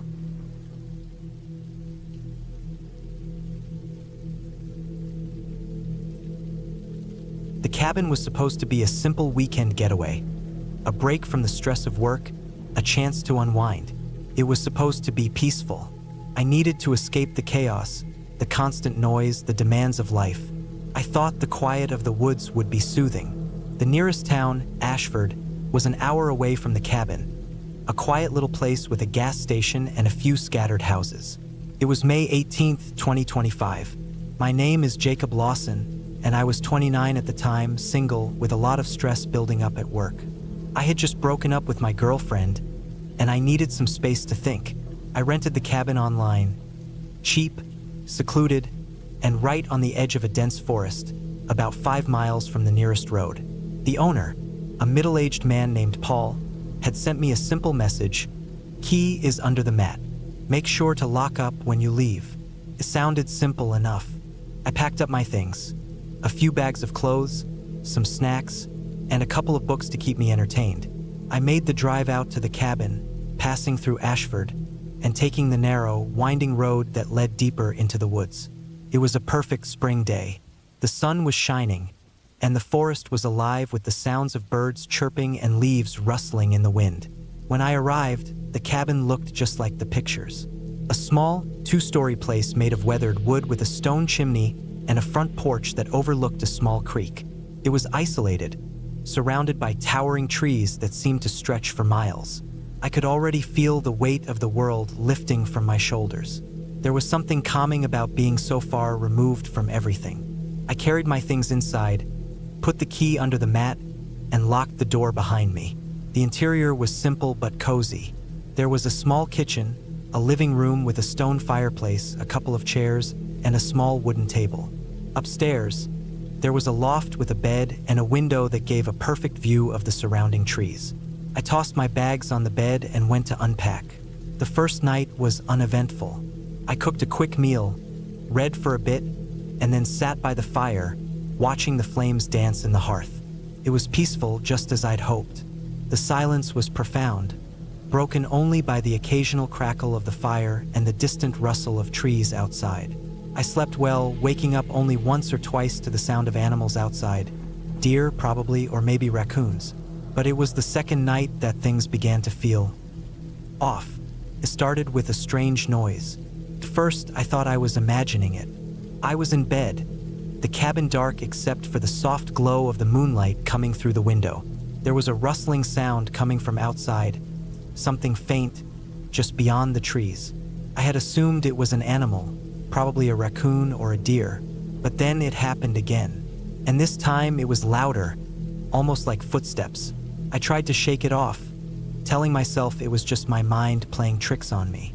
But the noise kept coming. The sound of movement, heavier than an animal, like something walking, deliberately, slowly. My heart began to race. I got out of bed and went to the window, pressing my face against the cool glass. The moonlight cast long shadows on the ground, but there was nothing out there, just the trees swaying gently in the wind. I told myself it was probably just a bear or some other animal. They often moved around the area at night, looking for food. But still, the feeling of unease wouldn't leave me. I tried to go back to sleep, but every little noise outside seemed to make me jump. A crack of a twig breaking, a rustle of leaves, the unmistakable sound of something, or someone, moving through the brush. I kept listening, but I couldn't make out what it was. The house felt eerily still, too still. Then, just after midnight, there was a loud bang. Came from outside. I shot up from the bed, heart pounding. I grabbed my flashlight from the nightstand and quietly made my way downstairs. My breath felt shallow. Every creak of the old wooden floorboards under my feet felt deafening in the silence. I stood by the window, the flashlight in hand, but I didn't dare to shine it outside just yet. The sound had come from the other side of the cabin, by the creek. It could have been anything, a fallen branch or something hitting the side of the house. I tried to convince myself it was just the wind, but my gut told me otherwise. I debated calling the police, but there was no cell service here. The landline didn't work either. It had been disconnected. I was completely alone, cut off from any help if something went wrong. I couldn't just sit there and wait. The noise had unsettled me, but I couldn't shake the feeling that someone, or something, was out there. I grabbed a jacket, slipped on my shoes, and cautiously stepped outside onto the porch. The cold air hit me like a slap, and I wrapped my arms around myself for warmth. The light from the cabin cast a pale glow across the yard, but everything seemed calm. No movement, no signs of anything being disturbed. I hesitated for a moment, but then I walked to the edge of the property, where the land sloped down toward the creek. The sound of the water running over rocks was the only thing I could hear, aside from the faint rustle of the wind through the trees. Then I saw it, something dark and out of place against the pale grass. There, near the creek, was a large shape, a black, heavy tarp or something like it. It was thrown over a pile of something. I couldn't make out the details from where I was standing, but my instincts screamed that I shouldn't go any closer. But I couldn't stop myself. I had to know. I walked toward it slowly, my flashlight shaking in my hand. The closer I got, the more I realized something was wrong. The shape under the tarp wasn't just some pile of discarded trash. It was too large, too structured. My breath hitched as I reached the edge of the pile, finally seeing what lay beneath the tarp. It was a barrel, the kind used to store large amounts of something, and it was partially open. My stomach twisted, and I could feel the hairs on the back of my neck standing up. I was about to turn away, but then I saw something that made my blood run cold. There was a footprint, a large, muddy footprint, just inches from the barrel. A footprint that didn't belong to any animal I knew. It was too big, too deep, and the mud around it was disturbed, like something heavy had been dragged through it. I didn't know what to do. Panic started to set in. I wanted to run back to the cabin, lock the door, and pretend like nothing had happened, but the image of that barrel haunted me. I couldn't leave until I understood what was going on. I bent down and cautiously moved the tarp a little further. My heart was racing now, and my mind was spinning with worst-case scenarios. What if someone had been here? What if they were watching me right now? I peered inside the barrel. It was empty, but there was something else, something far worse. The barrel had a strange, metallic smell to it, a smell that made my stomach churn. I quickly pulled away, breathing heavily, feeling lightheaded. There was no way I was staying another night here.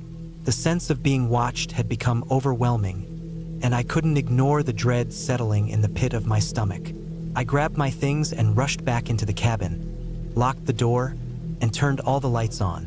But I couldn't shake the feeling that I wasn't alone. The next morning, I didn't waste any time. I packed everything up as quickly as I could and left the cabin, making the long drive back to Ashford. I didn't look back. I never found out what was in the barrel, or who had been lurking around my cabin that night. But I didn't need to know. I left the keys with the owner, told him I wasn't coming back, and got on with my life. That weekend was supposed to be a getaway, but it turned into a nightmare I'll never forget. I don't know if the person, whoever they were, was just trying to scare me, or if they meant to do something far worse. But the one thing I do know is that I'll never go back to that cabin. It might have been peaceful at first, but whatever happened out there, whatever I felt, is something I can't shake. And that feeling of being watched stayed with me. Even now, years later, When I think about that cabin, I can't help but feel like I'm being watched once again.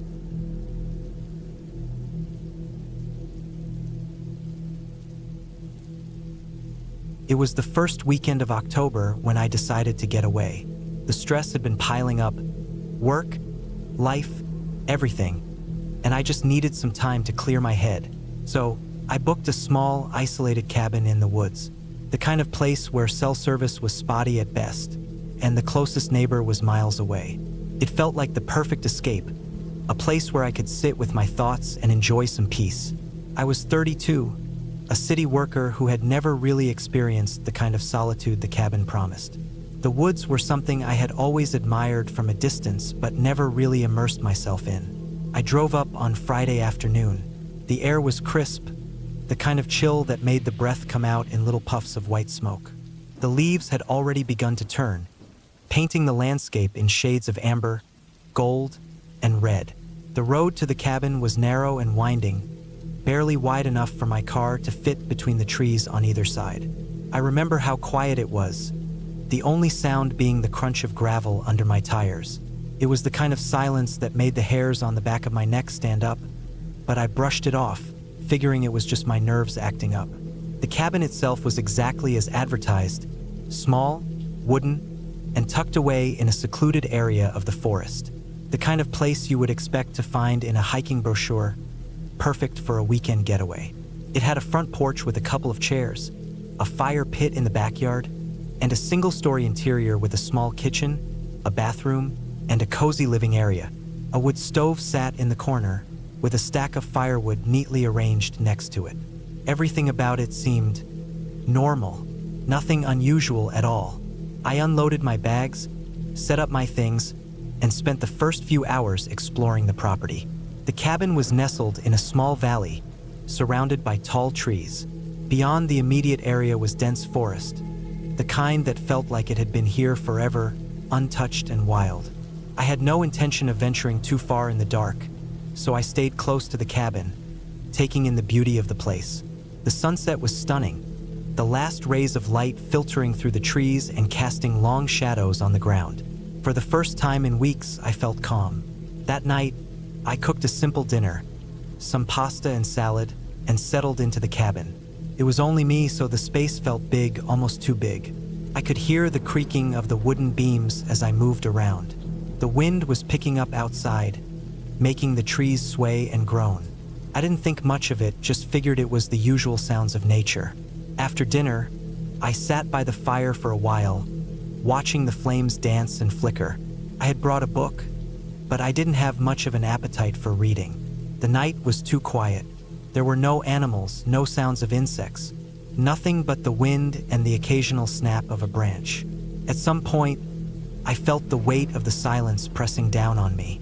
It was unsettling, but I told myself that it was just my imagination. I was alone in a cabin in the woods, and the peace should have been comforting, not eerie.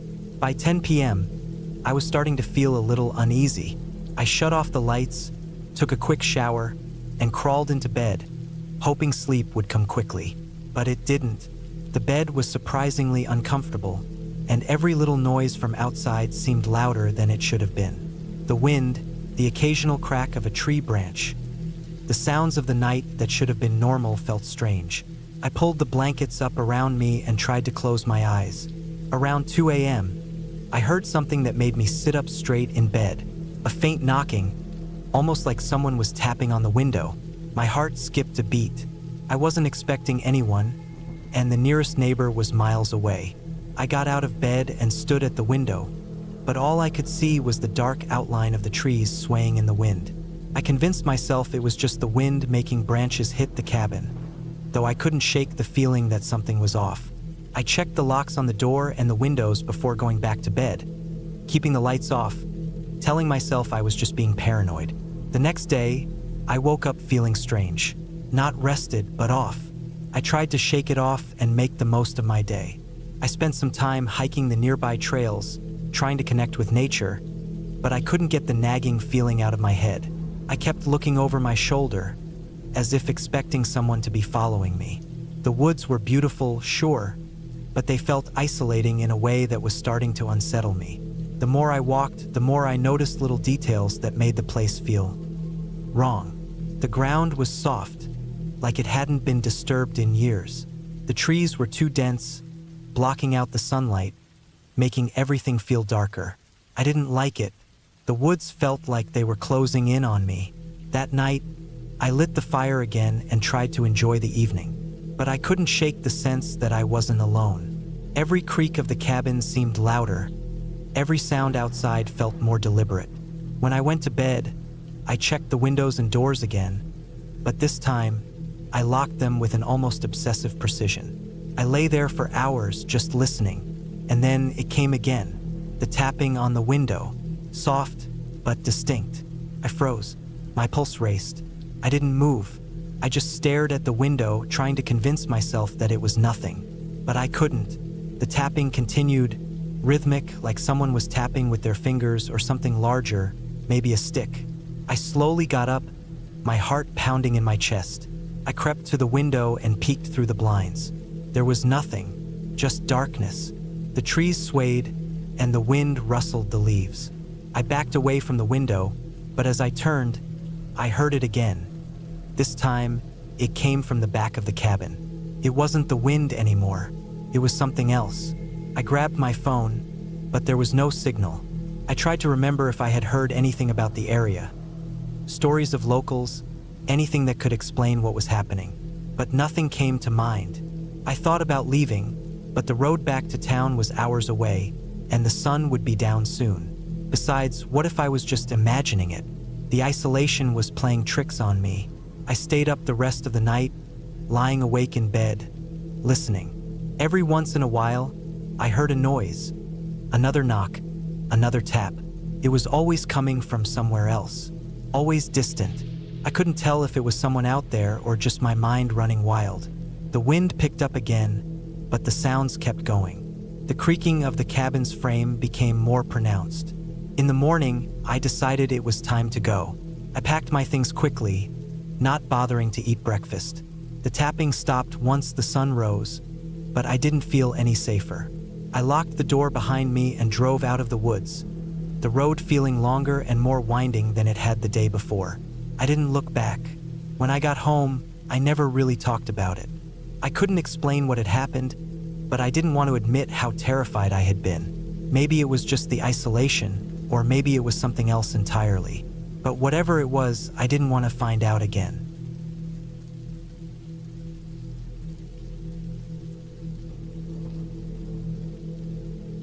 I hadn't planned on going to the cabin that weekend, but when my buddy Steve called, practically begging me to join him, I thought, why not? A break from the hustle and bustle of city life seemed like exactly what I needed. I packed a bag, threw in a couple of beers, and hit the road. The drive was long, winding through the dense woods as the sun began to dip behind the trees. The further I drove, the less I could see of the modern world. The forest seemed to close in on the road, a never-ending canopy of trees above. The cabin was way out in the middle of nowhere, tucked in a valley that barely had phone signal. I finally arrived as the sky was starting to darken, pulling up to the old cabin. It wasn't much, just a small, weathered wooden structure with a sagging porch. But the place had its charm. There were a couple of chairs set up outside, facing the small lake just beyond the cabin. The water reflected the setting sun, casting a golden glow across everything. It was peaceful, too peaceful almost, considering how far we were from anything. Steve was already there, sitting on the porch with a beer in his hand. He stood up as I got out of the car, grinning wide. "Glad you made it, man," he said, his voice relaxed. "Come on in. It's good to be out here, away from everything." I nodded and grabbed my bag from the trunk. The air smelled fresh, like pine and damp earth. It was the kind of scent that instantly reminded me of childhood trips to the woods, where the air always felt cleaner, the world quieter. As I walked toward the cabin, the floorboards creaked under my feet. Steve led the way inside. The cabin had a cozy feel to it, despite its age. The wooden beams of the ceiling were exposed, and the place had a musty scent of old wood mixed with the faint smell of campfire smoke. A few old couches were scattered around the room, and there was a fireplace in the center, surrounded by shelves filled with books and knickknacks that seemed to have been there for years. Felt like a place stuck in time. "We've got everything we need," Steve said, motioning to a small kitchen area with a stove and a counter covered in cups and snacks. "Firewood's already stacked outside, and there's a grill if we want to cook." "Looks good," I said, tossing my bag onto one of the chairs by the window. The view outside was nice, just the lake and trees, nothing else. I could hear the faint rustle of the wind through the leaves, a gentle reminder of how far away we were from civilization. As the evening wore on, we cracked open some beers and started a fire in the pit outside. We joked about life back home, about work, about women, just the usual stuff. But the longer I sat there, the more I felt the quiet weight of the forest around us. It was unnervingly still, the kind of silence you only get when you're far from any sort of human life. I couldn't shake the feeling that something was off, though I couldn't put my finger on it. At some point, Steve got up and went inside to grab more firewood. I was left alone for a few minutes, staring into the flames. The fire crackled and popped, and for a second, I thought I saw something move in the woods, just beyond the tree line. I stood up, squinting into the dark, but all I saw were shadows, the shapes of the trees bending in the wind. I shook my head, laughing at myself. Maybe I was just tired. When Steve came back outside, I was still standing there, trying to shake off that odd feeling. He handed me another beer, and we fell back into easy conversation. The night wore on, the fire slowly burning down to embers. By the time we decided to call it a night, the air had cooled significantly, and the stars were bright above us. I was glad to be inside, out of the cold. We both settled into our separate rooms. The cabin only had 2 bedrooms, one for each of us.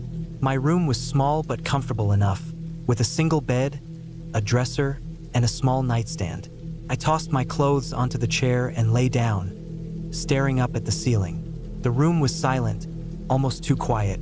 Even the usual creaks of an old house were absent. The bed was surprisingly comfortable, and after a long day of driving and a couple of beers, I felt myself drifting off. But just as I was about to fall asleep, I heard something. A faint scratching sound came from somewhere outside my window. I tried to ignore it, but it grew louder. I sat up, straining my ears. It sounded like something was dragging along the ground, moving slowly in a circle around the cabin. I stood up and walked to the window, pulling back the curtain. There was nothing, just the dark forest stretching out in front of me. I told myself it was nothing, just the wind or an animal. But the feeling of unease wouldn't leave. I lay back down, telling myself I was being paranoid. The noise stopped, and eventually, I fell into a restless sleep. The next morning, I woke up to the smell of coffee brewing. Steve was already up, standing in the kitchen, his back to me. I stretched and yawned, rubbing my eyes. The sun was just rising, casting a pale light through the windows. "You sleep okay?" Steve asked, turning around with a cup of coffee in his hand. His hair was messy, and he looked like he'd been up for a while. "Yeah," I said, though I wasn't entirely sure I had. "Just a little weird, you know? The woods at night are different. Too quiet." Steve nodded, his face growing serious. "Yeah, I know what you mean. It gets to you after a while." We ate breakfast together in silence, each lost in our thoughts. I couldn't shake the feeling that something was wrong, something just out of place, but I couldn't figure out what it was. It wasn't until later in the morning that things started to get weird. We decided to take a walk around the property, just to stretch our legs. The cabin was surrounded by trees, but there was a small trail that led into the forest. It was quiet, too quiet. The usual sounds of birds or rustling leaves were absent, and the air felt thick with tension. As we walked, I noticed something strange. There were no animal tracks, not a single one. No deer, no raccoons, no squirrels. It was like the woods were deserted. We kept walking, following the trail deeper into the trees, but the further we went, the more I felt like we were being watched. I kept turning around, expecting to see something lurking in the shadows, but each time, the forest remained still. Steve, always the laid-back guy, didn't seem to notice. He was humming some old song as he walked ahead, lost in his own world. I, however, couldn't shake the feeling that something was wrong. We reached a clearing eventually, a small spot where the trees had thinned out. There was a pile of rocks in the center, and a weathered wooden bench facing a small creek. It was peaceful, but there was an odd energy about it. The whole place felt wrong. I couldn't explain it, but my skin crawled. "That's a nice spot," Steve said, sitting down on the bench. He seemed completely at ease, as if nothing was bothering him. But I couldn't relax. The hair on the back of my neck stood up, and I kept scanning the woods around us. "Let's head back," I said, my voice tight. "I don't like it out here." Steve raised an eyebrow but stood up. "Sure, man. Whatever you say." We retraced our steps back toward the cabin, but as we neared the trees again, I heard something. A soft crunching sound, like footsteps in the underbrush. I spun around, but the forest was empty. "Did you hear that?" I asked, my heart pounding in my chest. Steve looked at me, confused. "What?" "Footsteps. I swear I heard them." He shook his head. "I don't hear anything. You're just spooked, man. It's all in your head." But as we made our way back to the cabin, the sound of those footsteps lingered in my mind. Something was wrong out here, and I was starting to realize it wasn't just the forest that was strange. It was the cabin, too. We got back to the cabin, and I was ready to pack up and leave. But Steve wasn't having it. He insisted we stay another night, said it was just the woods getting to me. I didn't want to be the paranoid guy, so I agreed. That night, as we sat by the fire again, I noticed something that chilled me to the bone. The small pile of firewood we had stacked earlier was now scattered all over the ground, as if someone or something had moved it. Steve didn't seem to notice, but I did. That night, I stayed awake, lying in bed with my ears straining for any noise. I could hear the soft creaking of the cabin, but nothing else. The wind had picked up, and it seemed like the trees were whispering outside. I kept my eyes closed, but I knew something was wrong. Something was out there, and it wasn't just in my head. When morning finally came, I didn't feel any better. If anything, the feeling of being watched had grown stronger. We packed up and left, heading back down the long, winding road. By the time we hit the main highway again, I felt like I could breathe again. The air felt lighter, the tension finally lifting. I never went back to that cabin.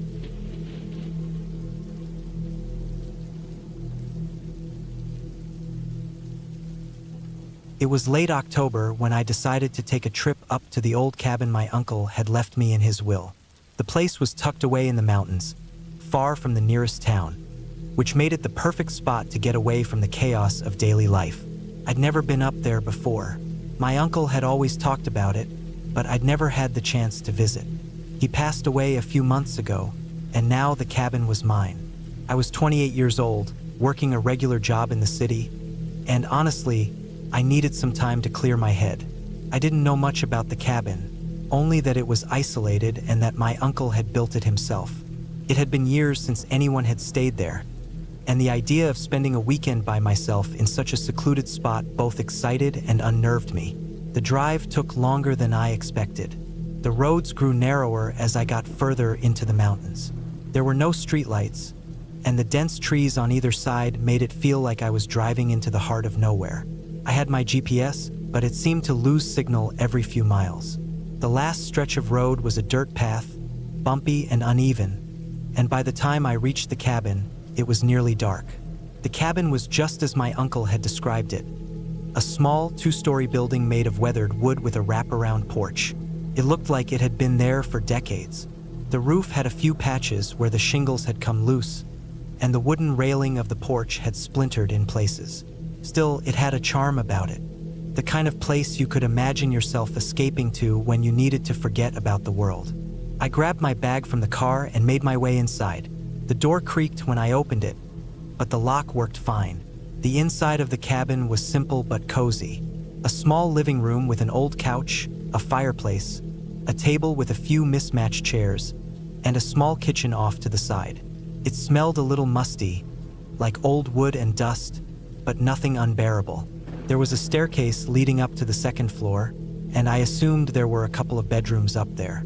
After I unpacked, I started a fire in the fireplace. The warmth was a relief against the chill of the evening air, and soon the room felt much more inviting. I had some canned food with me, and after dinner, I sat down by the fire with a book, feeling the weight of the silence around me. It wasn't until around midnight that I started to feel uneasy. I was sitting in the living room, the fire crackling in front of me, when I thought I heard something, a sound that didn't belong. It was faint, like a tapping, coming from the direction of the kitchen. At first, I convinced myself it was just the house settling. The old wood creaked and groaned all the time, especially when it was cold outside. But then I heard it again, this time louder. It was a rhythmic sound, like something tapping on the wall. I tried to ignore it. I told myself I was just being paranoid. There was no one out here but me. The nearest neighbor was miles away, and I hadn't seen any other cars on the road. But the tapping continued, and the more I listened, the more it sounded like it was coming from inside the walls. I stood up and walked toward the kitchen, my feet echoing on the wooden floor. The sound stopped as soon as I reached the doorway. I flicked the light on, but everything seemed normal. Nothing was out of place. No one was there. The walls were solid. I spent the rest of the night with my back to the fire, listening for any other sounds. But nothing else happened. The night stretched on quietly, and I eventually fell asleep, although I didn't sleep well. The tapping lingered in my mind, making it hard to shake the feeling that something was wrong. The next day, I decided to explore the cabin and its surroundings. The weather was clear, and the sun filtered through the trees, casting a warm glow over everything. There was a small trail behind the cabin that led up into the woods, so I decided to follow it, hoping the fresh air and the quiet would help clear my mind. As I walked, I noticed the landscape had a certain stillness to it. The trees were thick and towering, and there was no sign of any animals, not even birds. It was strange. In fact, the silence seemed almost unnatural. After about an hour, the trail began to narrow, and the trees grew denser. The further I went, the more I began to feel like I was being watched. The hairs on the back of my neck stood up, and I kept looking over my shoulder, half expecting to see something in the shadows. I eventually reached a small clearing. It was peaceful, too peaceful, and I stopped to take a deep breath. That's when I noticed something odd. A small shack, hidden away among the trees. It was barely visible from the trail, its dark wooden walls blending into the surrounding forest. The shack was run down, its roof caving in, and it looked like it had been abandoned for years. I approached it cautiously, unsure why I felt so drawn to it. The door was cracked open, just slightly, as if someone had been in there recently. Against my better judgment, I pushed it open, and the door creaked as it moved. Inside, the shack was dark, the air thick with dust and mildew. There was nothing of real value, just old furniture covered in sheets, a few broken bottles, and scattered remnants of a life long gone. But what caught my eye was a small wooden box in the corner. It was old, with intricate carvings on its surface.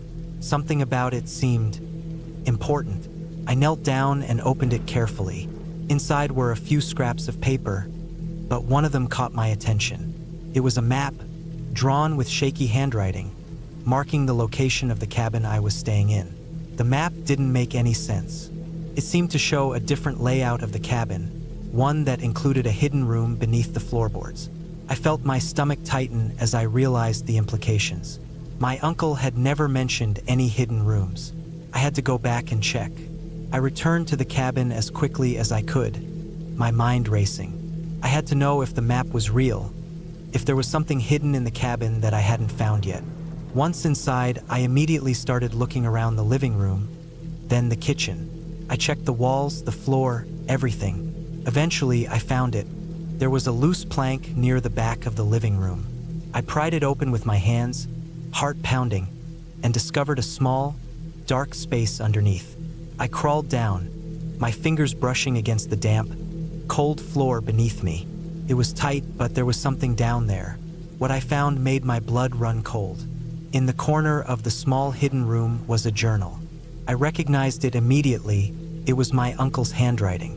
The pages were filled with strange drawings and notes, detailing odd occurrences he had experienced while living in the cabin.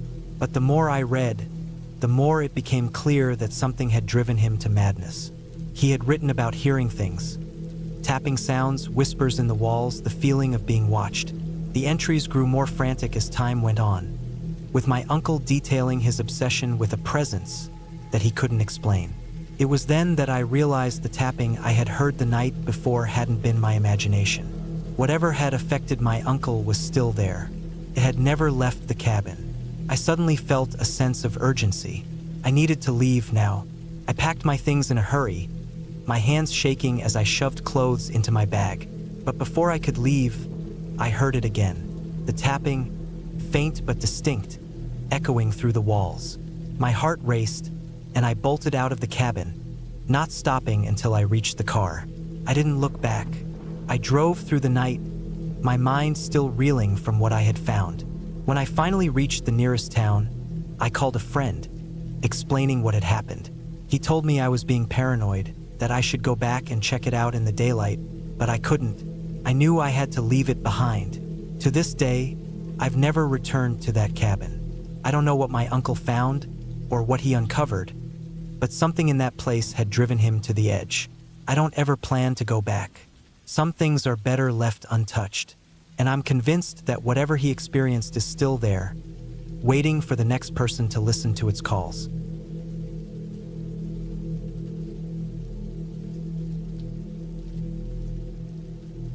It was a last-minute decision, the kind you make when everything in your life feels like it's slipping away and you need something, anything, to break the monotony. I hadn't been out of the city in years, so when I found that little cabin in the mountains, it felt like the perfect escape. I didn't think much about the location or the fact that it was in the middle of nowhere. All I cared about was the peace and quiet. I booked the cabin for a weekend in early September. The weather had been unseasonably warm, so I packed light, not bothering with much more than a few clothes, my camera, and a good book. The cabin's listing had claimed it was remote, surrounded by woods, with no neighbors for miles. That sounded ideal to me. The more isolated, the better. The drive was longer than I had anticipated. The GPS kept rerouting me, sending me down winding, unpaved roads that seemed to disappear into the thick trees. I had to stop several times just to get my bearings. The place wasn't even marked on a map. I had just a vague description and some coordinates that seemed a little too off the beaten path for comfort. When I finally arrived, it was already dusk. The cabin was exactly how the photos had described it. Small, weathered wood, and just enough space for one person to get lost in their own thoughts. It was tucked into a valley, surrounded by towering pines and thick foliage. There was no porch, just a set of stairs leading up to a plain wooden door. I grabbed my bags and headed inside. The interior was surprisingly cozy. A small living area with an old leather couch, a wood-burning stove, and a shelf filled with books I figured hadn't been touched in years. The windows were covered with thick curtains, casting everything in a dusky, dim light. The smell of aged wood and dust mixed with the fresh, pine-scented air coming through the cracks in the walls. I made a mental note to open the windows in the morning. I set my things down and decided to take a quick walk before the sun disappeared entirely. The air was cool, and the rustling leaves had a strange kind of peace about them, a peace that felt almost too still. The forest surrounding the cabin seemed unnaturally quiet, like it was holding its breath. As I walked farther into the woods, I couldn't shake the feeling that I was being watched, but I shook it off. The trees made strange creaking noises in the wind, and I figured it was just the wilderness playing tricks on me. By the time I made my way back to the cabin, the sky was dark. I cooked a quick dinner, unpacked, and sat down by the stove to read. There was no TV, no internet, nothing but the crackling fire and the occasional gust of wind. I had no plans for the next day. Maybe I'd explore more, or maybe just enjoy the solitude. But that night, sleep didn't come easy. I kept hearing noises from outside, footsteps, perhaps, or the snapping of branches. But every time I'd listen more closely, it would stop. It was probably just animals, I told myself. The kind of things you only notice when you're alone. I pulled the blankets tighter around me and tried to fall asleep. Around 2 a.m., I was awoken by the unmistakable sound of knocking. It was slow at first, like someone was tapping on the walls of the cabin. My heart skipped a beat. I tried to ignore it, but then it came again. Louder, faster, almost rhythmic. I got up, my feet hitting the cold wooden floor, and stood in front of the door. My hand hovered over the doorknob, but I couldn't bring myself to open it. Just animals, I whispered to myself, trying to stay calm. But deep down, I knew this wasn't normal. I grabbed my phone to call someone, but of course, there was no service.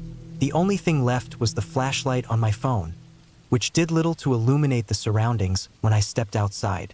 I hesitated, scanning the area around the cabin. The trees stood still in the night, shadows that moved with the wind. My stomach churned as I realized just how dark it had become. Even the moonlight seemed muffled by the thick canopy of trees above.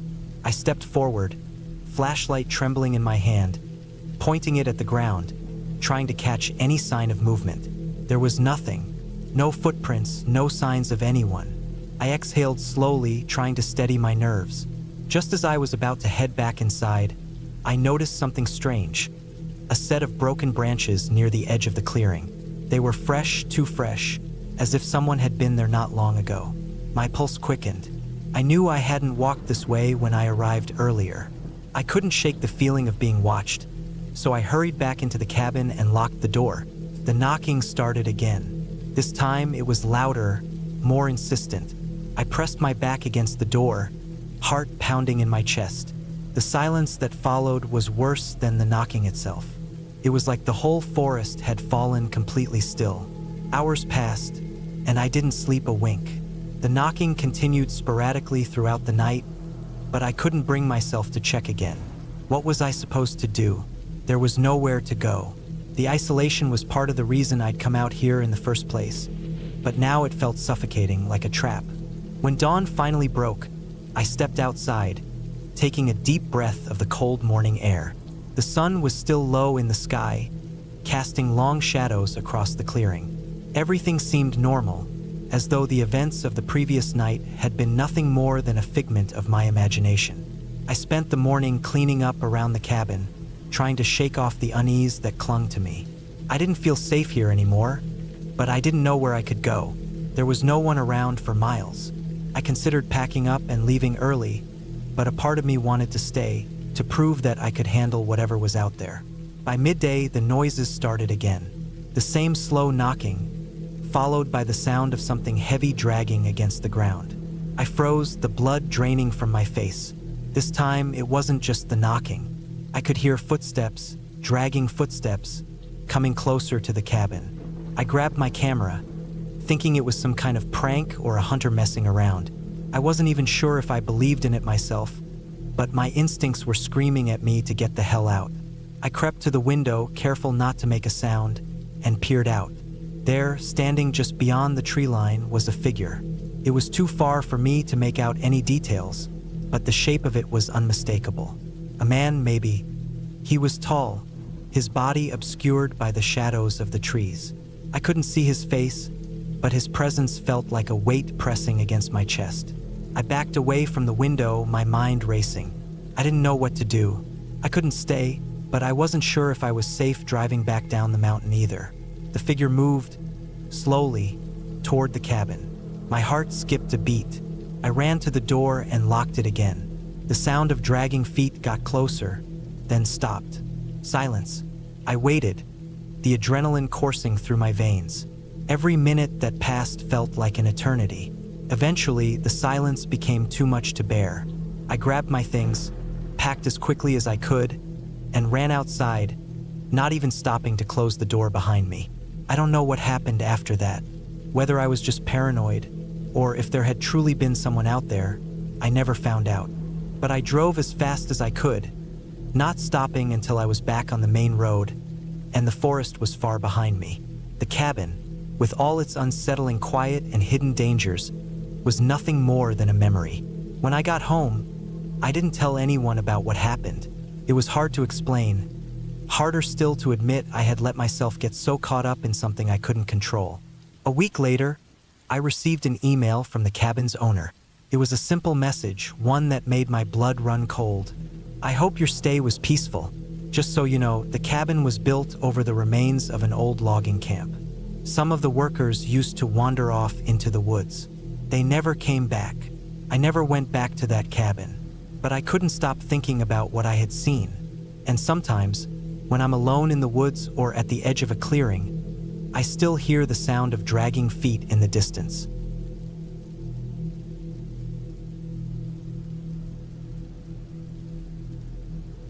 The cabin stood alone, tucked away in the trees just beyond the mountains. The nearest town was over an hour's drive away, and the path leading to it wasn't marked on any map. The only way to reach it was by winding down narrow dirt roads, hidden beneath layers of fallen pine needles. The cabin, weathered by years of harsh winters and hot summers, looked like it could have been built a century ago. Despite its old exterior, there was something undeniably inviting about it. Maybe it was the scent of pine trees and fresh earth, or maybe it was the simple promise of solitude that I was desperately craving. I had decided to spend the weekend alone, away from the noise of city life, far from the bustle of constant phone calls and obligations. My name is Ben, and I was 28 years old when I drove up here. I'd taken the time off from my work as a graphic designer, wanting a chance to reset. A cabin in the woods seemed like the perfect place. A break from everything. No distractions, no one to talk to, just me, nature, and my thoughts. The first few hours of the drive were peaceful. The air was cool and fresh, the kind of crispness that only comes in the fall.